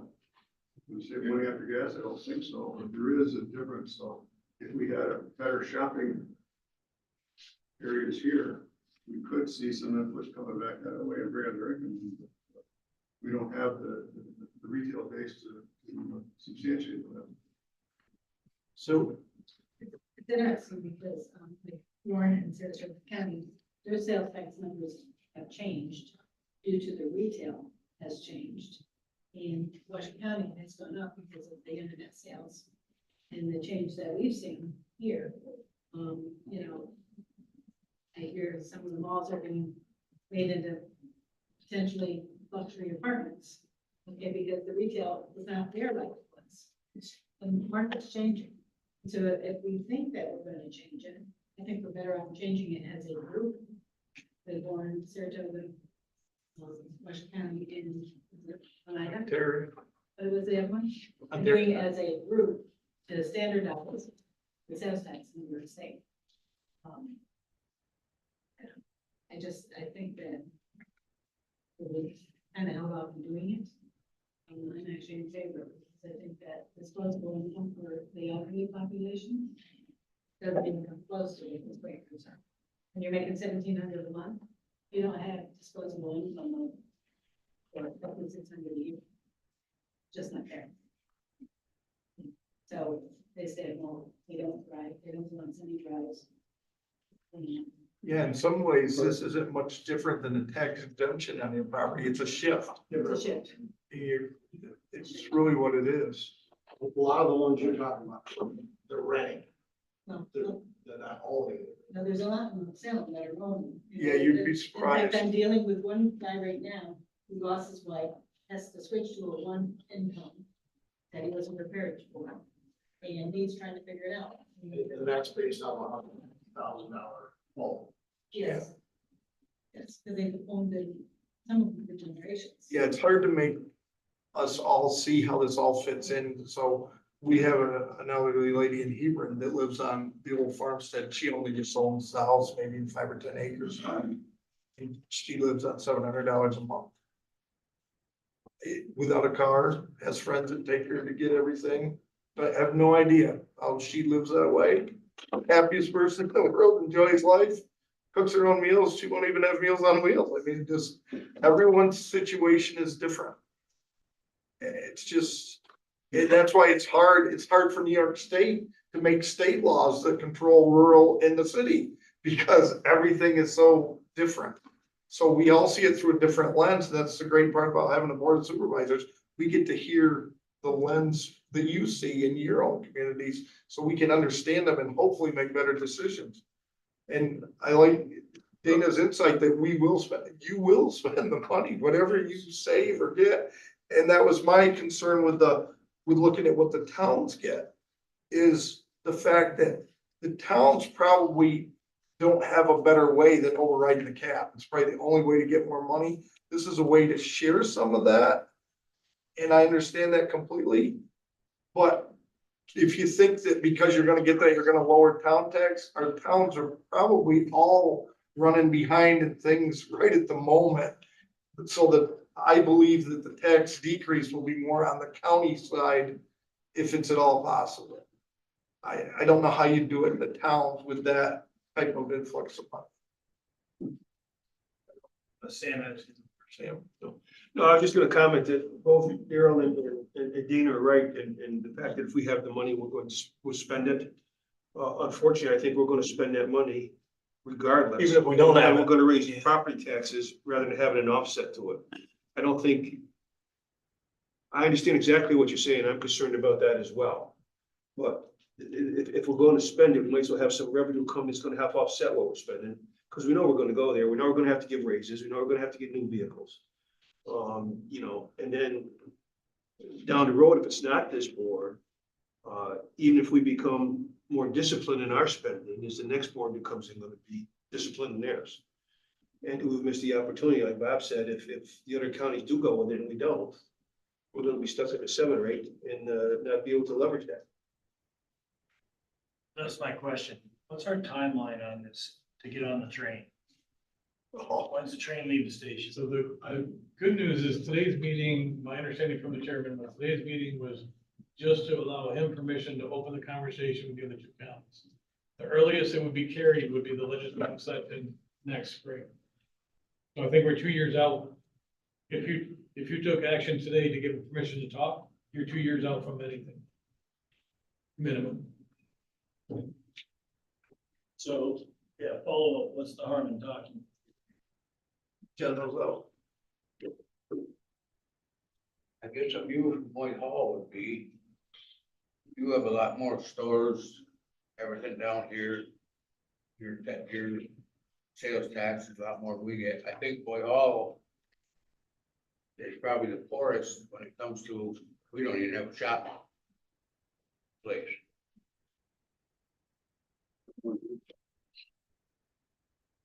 And this would help Whitehall a lot more than I think it would Kingsbury, Fort Edward. So I'm probably leaning towards it. And then another thing, like Dresden, everybody says, oh, Dresden or Tottenham. Then you shift to the lake. That's a lot more income on your end there than what Whitehall has. So I think we're just about to put the dogs in the kennel.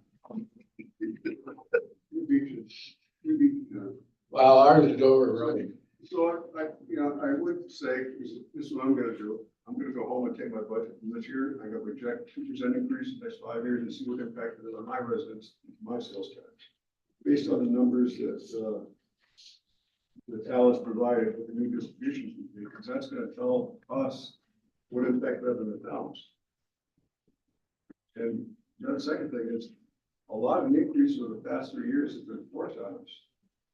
With the COVID, escalating costs and still up there. I mean, trucks used to be $250,000, they're $350,000, $360,000, $370,000. That change came through COVID, but you can drill it down through a lot of areas where a lot of these price increases were actually forced on us because of escalating inflation. But we wanted this to work.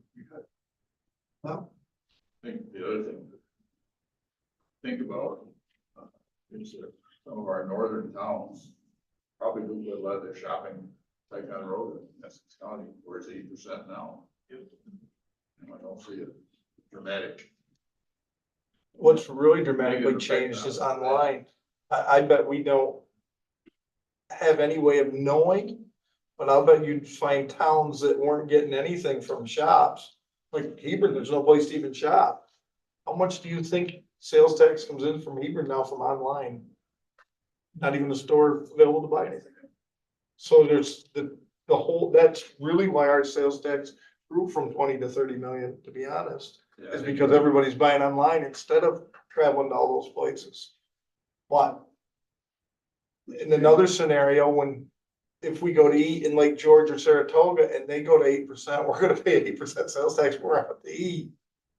And we don't have the places here for them to come and pay 7%. So it's just an interesting scenario. And then the last thing, you might remember the county in the North Country that went last. Remember Inter-County, the discussion, and they were so dire, they had to switch and they barely got it passed. But it was Inter-County, but, the interesting part was that when you go to talk to different, legislators of things you want, because we can't get anything through just our own legislators, we have to have a lot of them together. And their first thing is if you're really looking for a certain thing or revenue change or whatever, they're like, well, everybody in the state's at 8%, you're at 7%, why don't you fix that first? And you're like, well, we don't really want to fix that. We don't want to have more sales tax. And they're like, then if you can't fix that, how can we fix anything else for you? It's a weird dynamic that you don't expect. And that's what they ran into. And they finally got enough support to get their 8%. Chairman, I'd like to make a motion that we authorize the chairman to speak with the other counties involved to see what their game plan is and see if we get some further information on the development stuff, so we can come back and have more conversation about it. I'll make a motion to authorize a talk. It doesn't commit us to anything. Moved by Sam, second by Darrell. Is there any more discussion? All in favor, say aye. Aye. Opposed? Nah. Great. Thanks, Al. If anybody has questions after the meeting, or you want me to run specific numbers, or any specific businesses, taxpayers, scenarios, contact me.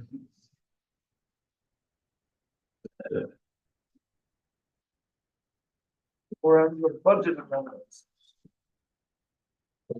I'm gonna go right in order through the amendments, but I don't know if there's anything in between that I'm gonna miss in the order of the agenda.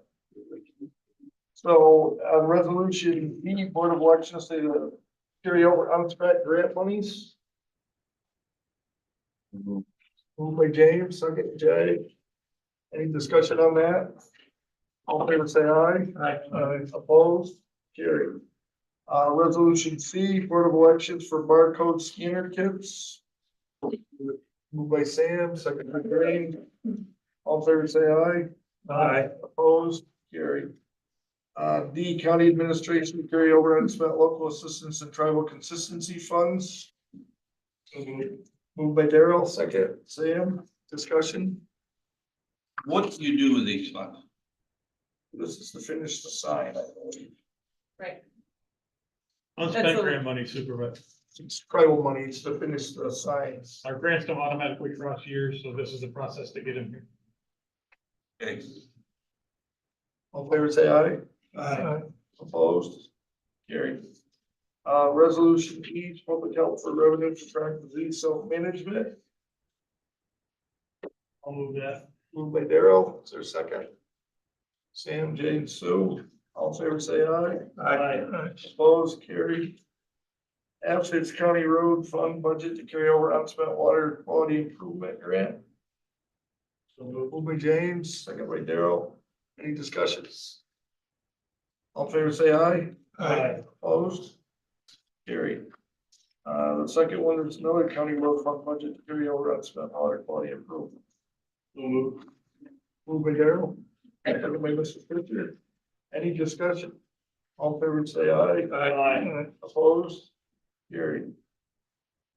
Other one. H is, the County Road Fund to carry over unspent water quality. Resolution H. Moved by Daryl, second by Sam and James. Any discussion? Yep. I don't remember them talking about this. If there's some reason that they come through late, why there's nothing done on it at all. About the next one? No, I H. The 400,000. It was a late in the year WQIP grant through regional planning work. All right. Yeah. She did talk about it.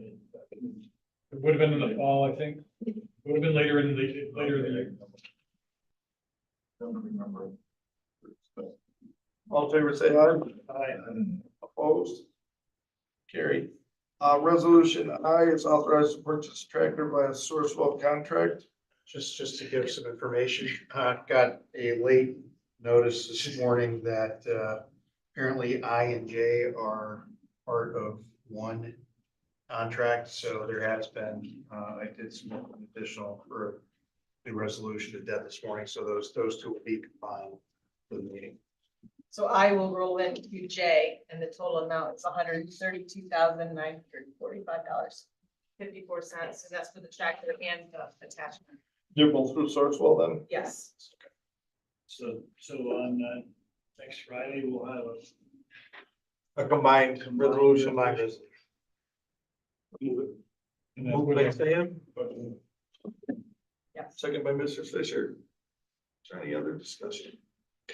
All in favor say aye. Aye. Opposed? Carried. Resolution K. CBDD housing grant, amend budget, $500,000 grant. Moved by Mr. Fisher, second. Sam, so. All in favor, is there any discussion on the grant? All in favor say aye. Aye. Opposed? Carried. Okay. personal relationship. L is the American Rescue Plan. Okay, so. I don't know that anyone's aware of this, because this came through our ARPA meeting. We got two things that add up to $500,000.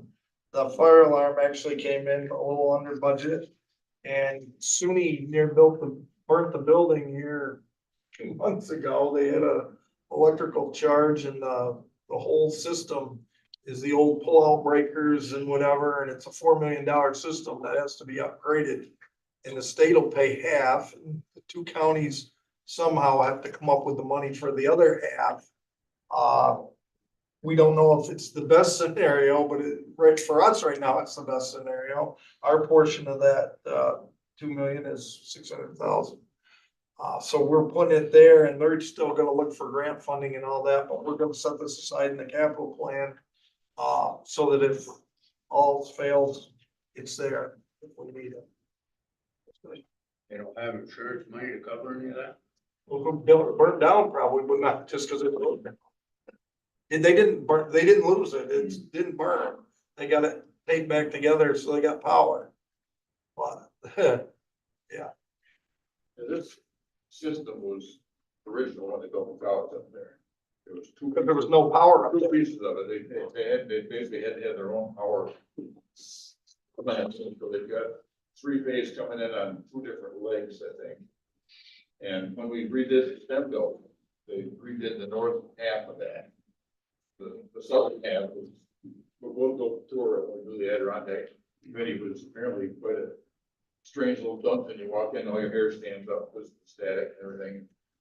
And, there's only one guy in the world that knows how to even operate the thing. He fortunately had to be there. One leg went out, so they were running all their rooftop units and stuff on 2 legs of the 3 phase, and the smoke was billowing out of them, and it was a pretty ugly situation. They finally found him and teach the class. He had to get the suit to go in and do bus fuses and stuff, got it going again, but it's a disaster waiting to happen.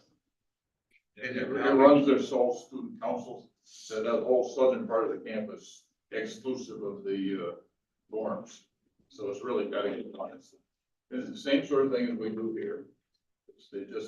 They've had it in their capital plan ever since I've been on the board, but they haven't done it, just like our cooling towers or whatever else, we just put it off. Well, I guess, but the counties are responsible for their maintenance? The county is responsible for half of the capital projects, the capital project. And usually they bring none to us, and that's why things get pushed down the road. They use their capital chargebacks from the other community colleges or the other counties that send to our community college. So they usually can catch up and keep things moving, and then this thing became a disaster right in the middle. What within the ARP rescue plan budget that we had prepared, I know we've amended it several times. Where did we take the $600 from in there? It's right there, the capital water and sewer. It's gonna come out of that. Yeah. So we're not going to be looking at doing anything with that, or we think we can do it for No, that- $100,000 less? All those things kind of fell by the wayside, so that's why we took it from there. And those are eligible expenses for water and sewer for the American League. Yes, they're all expensive. They're eligible expenses, but we won't have any in water and sewer after this. Right. Oh, so that will deplete that. Yes. Account, so that'll take it down to 0. And we have to have that all done by June also, right, the form, so that's the other thing. Spend it or lose it? So I have to at least put the projects in, our planned use of the money, it has a deadline. And then it has another deadline to spend it out. But the deadline for telling them how you're gonna spend it is coming quick. It's supposed to be this week. It was supposed to be April 20th. You extended it, right? Yes, sir. Can you send us something that says that? 'Cause I didn't hear that or get anything about that deadline. And the towns are a little different than. And I don't know that you want to come under the same. No, we're different. So do we still have till the end of 2024 to ARPA monies? Well, I couldn't speak in tone to what your rules are. I could look it up for you though. Yeah, I get the emails that, update me on extending deadlines and, yeah, there's two different deadlines he's talking about. One is the submission of your plan to use it, the other one is the actual use. Spend of it. Yeah. I'm just trying to find. The planned use deadline continues to. I can't, I tried to come with it, but I can't find it, so. Mine just came the other day, I'll see if I can. Well, what was this money, the $600,000 earmarked for before this happened? The 600 and the 900 were both for capital water and sewer under the. We didn't have projects attached to them, just that. Right. We thought we were gonna, but they all fell through. Okay, so that could be like. This is ARPA money. Yes, sir. Yes. What if we didn't have COVID and we didn't get $12 million in ARPA money? What would we do right now? We'd be borrowing for the barn. We wouldn't be building any barns, we wouldn't be fixing. Well, what would we do? Just bury our head in the sand, is what you're saying, and we don't do anything? No, we deplete our fund balance. I'm just thinking like what Dana said, if we get the money, we'll spend it. It's absolutely true. Did Simeon rather get ARPA money? Yes. Why don't they use their own money for this? This I is think something, there's- this is a project that got put off. Did I hear that correctly? Yeah, but I think While they there's, were building athletic fields and like. their spending had different rules too, because we did ask that question. And I'm not sure that they didn't have to already spend theirs, but I'm not sure. I don't remember, but there was some, they had a little different parameters. Well, they had Yeah, to but pay they could've tuition spent and it on other that. things. And this has been a problem for years, so it was a problem before COVID. Not enough of a problem that they wanted to put in athletic fields and lights, Right, but that's okay. and now it's our problem. Now it's our problem. At least we didn't pay for that. And we find a way to spend it if we got it. And not bad an eye either. Listen, I did let President Duffy know that this was coming to finance this morning, and she sent me an email this morning saying that they were going to reach out to the regional planning board, Lake George Regional Planning Board, to see if there is other funding that they can use as well. It wouldn't do away with what they're asking for us, but possibly they could ask for a little less if they were to get additional funding.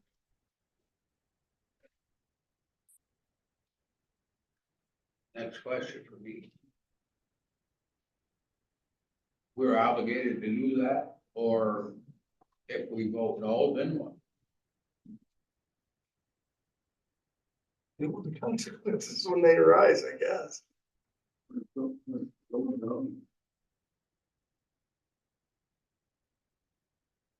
Without the county support, they don't do the project, is the short answer, if that's what you're asking. And if Warren County won't support it, it's probably done too, right? We have to be in In agreement. their enrollment, yeah. Is Warren County already So okay the with? athletic field. They're talking They're about working on it. And there's. They're in the same Yeah. stage we're in. There's There's, a 70, benefit of it 30. all. So 70/30. yeah, theirs is 1.4 million. They pay 70, we pay 30. Yes. Yeah. Cause it's by assessment value. So they're 1.4 million, Jim.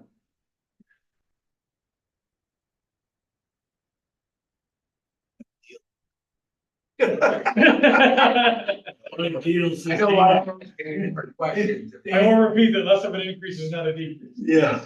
Just to answer Jim's question along this thing here. Recipients are required to report data for the period April 1st, 23 to March 31st, 24. The due date for submitting this report is April 30th of 2024. That's the report submission. That's That's a report There's submission. a different deadline for your planned usage. Yes, that may be the other one said. This is town, right? Yes.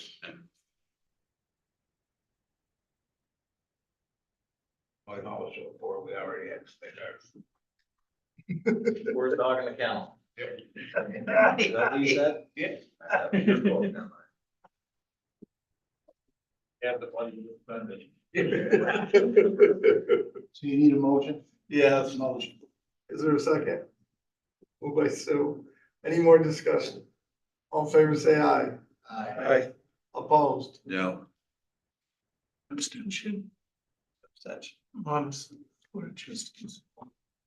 That passes. Resolution M, to carry forward grant funds district attorney, criminal justice discovery reform. So move. Moved by Darrell, second by Mr. Fisher.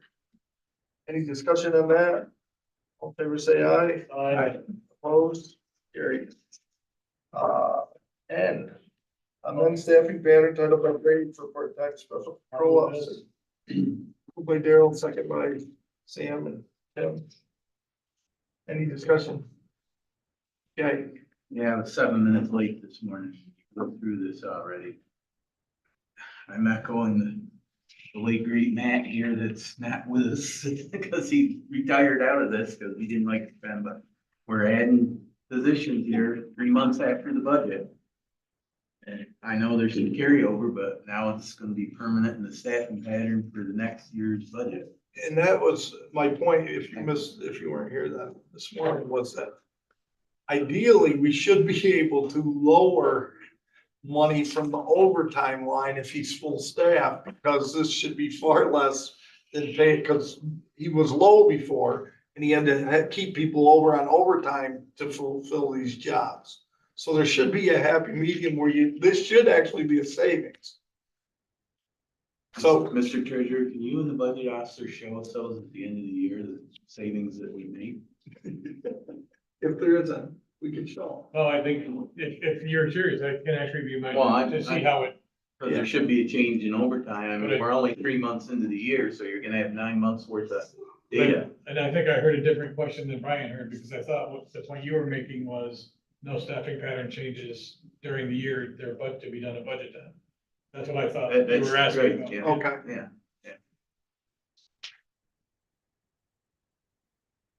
The only difference, I think, with these part-time SPOs is that he's asking for that pool, so just because he's asking to add 3 to the staffing pattern doesn't mean he'll be using all 3. It just means he wants that ability if he has to have somebody fill in positions. In other words, he has do to so. pay somebody overtime to Right. fill the position.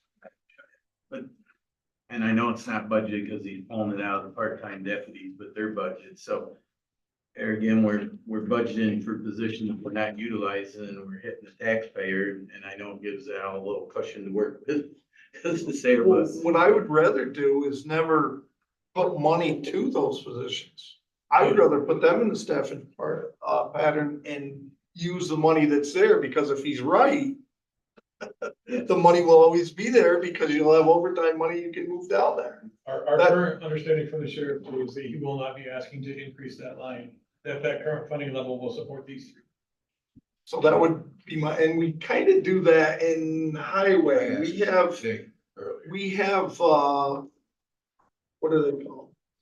Ones. Highway worker ones. Highway worker ones, that the position's there just for if, basically it's a reprimand type deal. You don't have to fire them, you can move them down 1 until they get through whatever they have to go through to get back to being highway worker 2. So, and we don't fund those because there's plenty of money there because they were a highway worker 2 and they're back down in 1 until they get back on track. So we kind of do that a little bit already, and this, I would think a pool like that should be the same type thing. It shouldn't cost you any more if there's more people in the pool, but just the same amount of work. His part-time deputy pool currently works that way, Jay. He doesn't budget an annual salary for every position in the pool. okay. He budgets an intended use of the pool. So therefore, the pools, the money shouldn't get bigger, the amount of people in the pool should be. But yeah, we can absolutely follow that and measure it. It's probably it would get I guess what bothers me is the budget impact statement. It says it's gonna be a cost of 16,700. And in reality, it's not gonna be a cost. That's what everybody's trying to say Not gonna be an here. additional So cost. that should be reworded, no cost due to savings. Or something, rather than, because right now it almost sounds like we've added 16,700 to the budget for overtime. Or add a second sentence that says costs are currently anticipated to be covered through the current adopted set. Like you might want to add a sentence that just says, while Something. there is a cost of 16,700, the current funding level in the budget will support that number. But it isn't a cost 16,700, there is no cost. Well, I think Additional cost. to Melissa's credit, I think she wanted you to understand the potential. There is an outlay of funds to these people, and she wanted to be able to measure that. I think that was the anticipation, because they're not free. Well, the statement, I believe the statement is that, the SPOs will be paid out part-time deputy budget and the estimated cost. In other words, the cost to the part-time deputy budget is gonna be 16,700, which is already in the budget. It's already in the budget. So basically, the budget impact statement is none, It's done. because it's already there. So that must be done. Is it gonna stay already there next year without raising? If it's a pool, it should, Our other understanding from than, the you know, sheriff is if yes. they get a 2% raise or we a 2% increase for that number. It shouldn't be an increase of people get paid.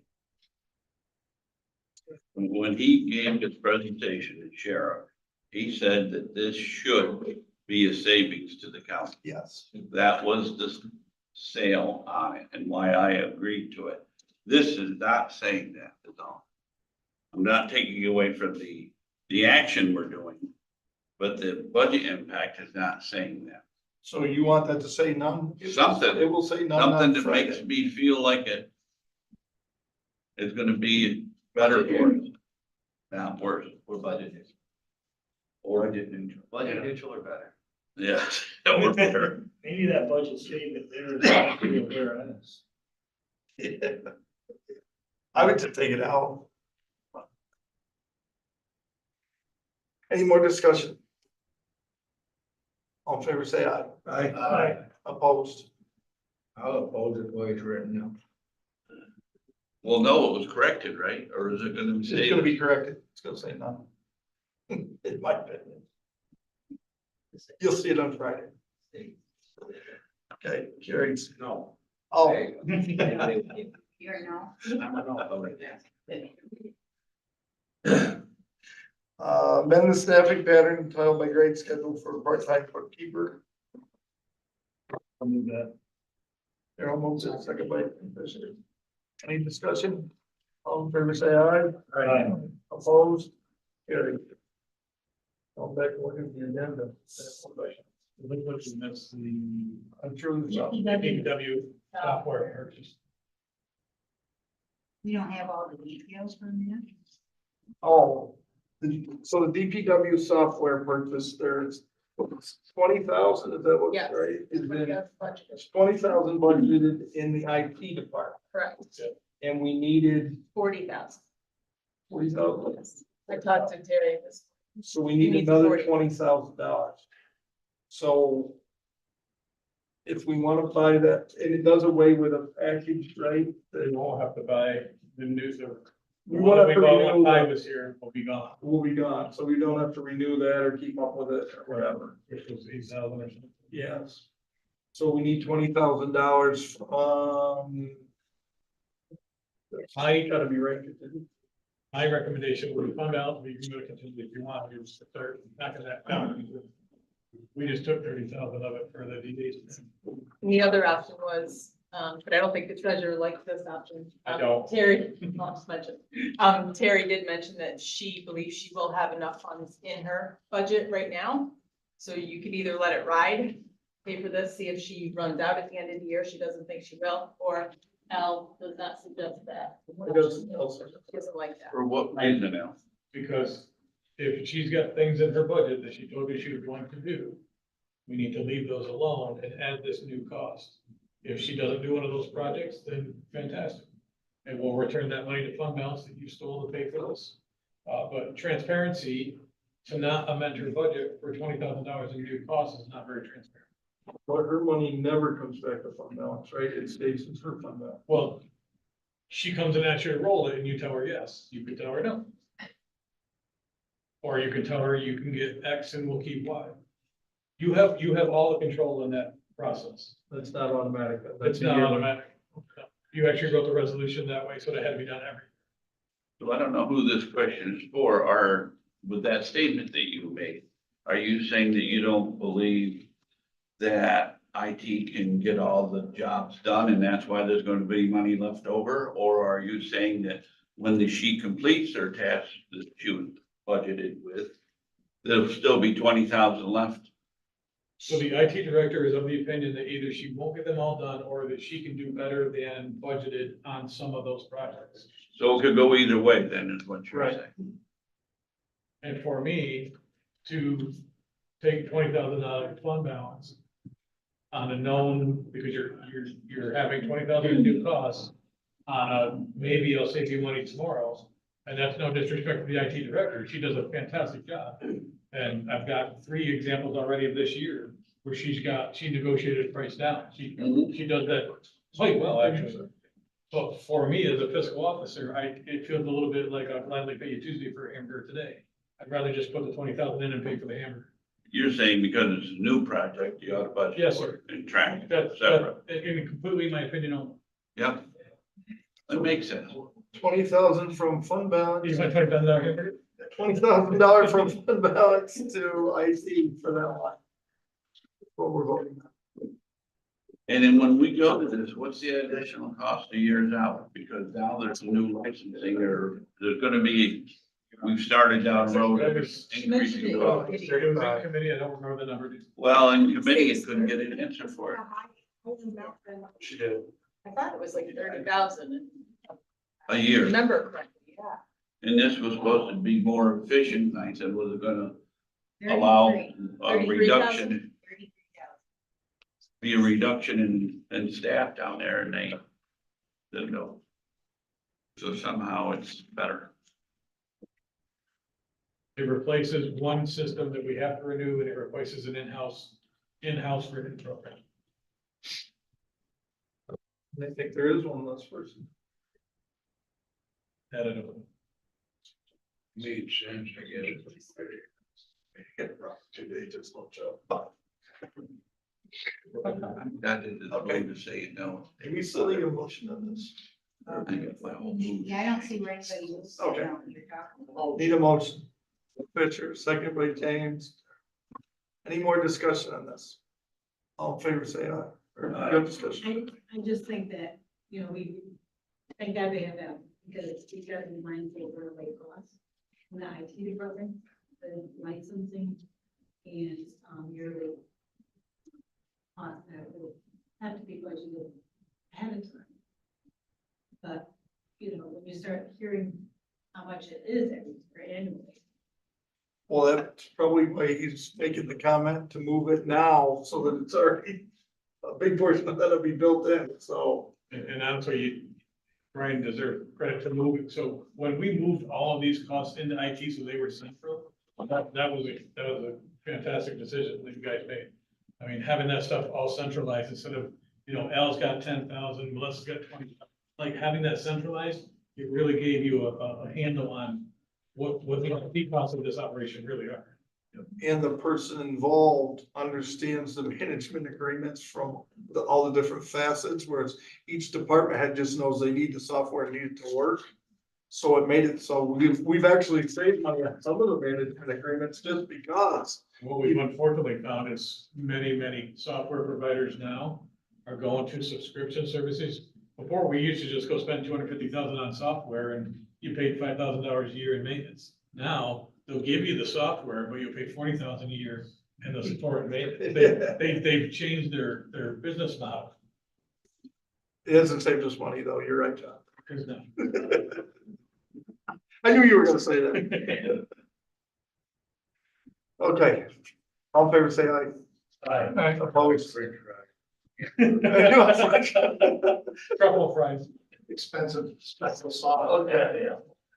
Now, we are. Visiting nurses. Is that? No. Oh, we need waivers all.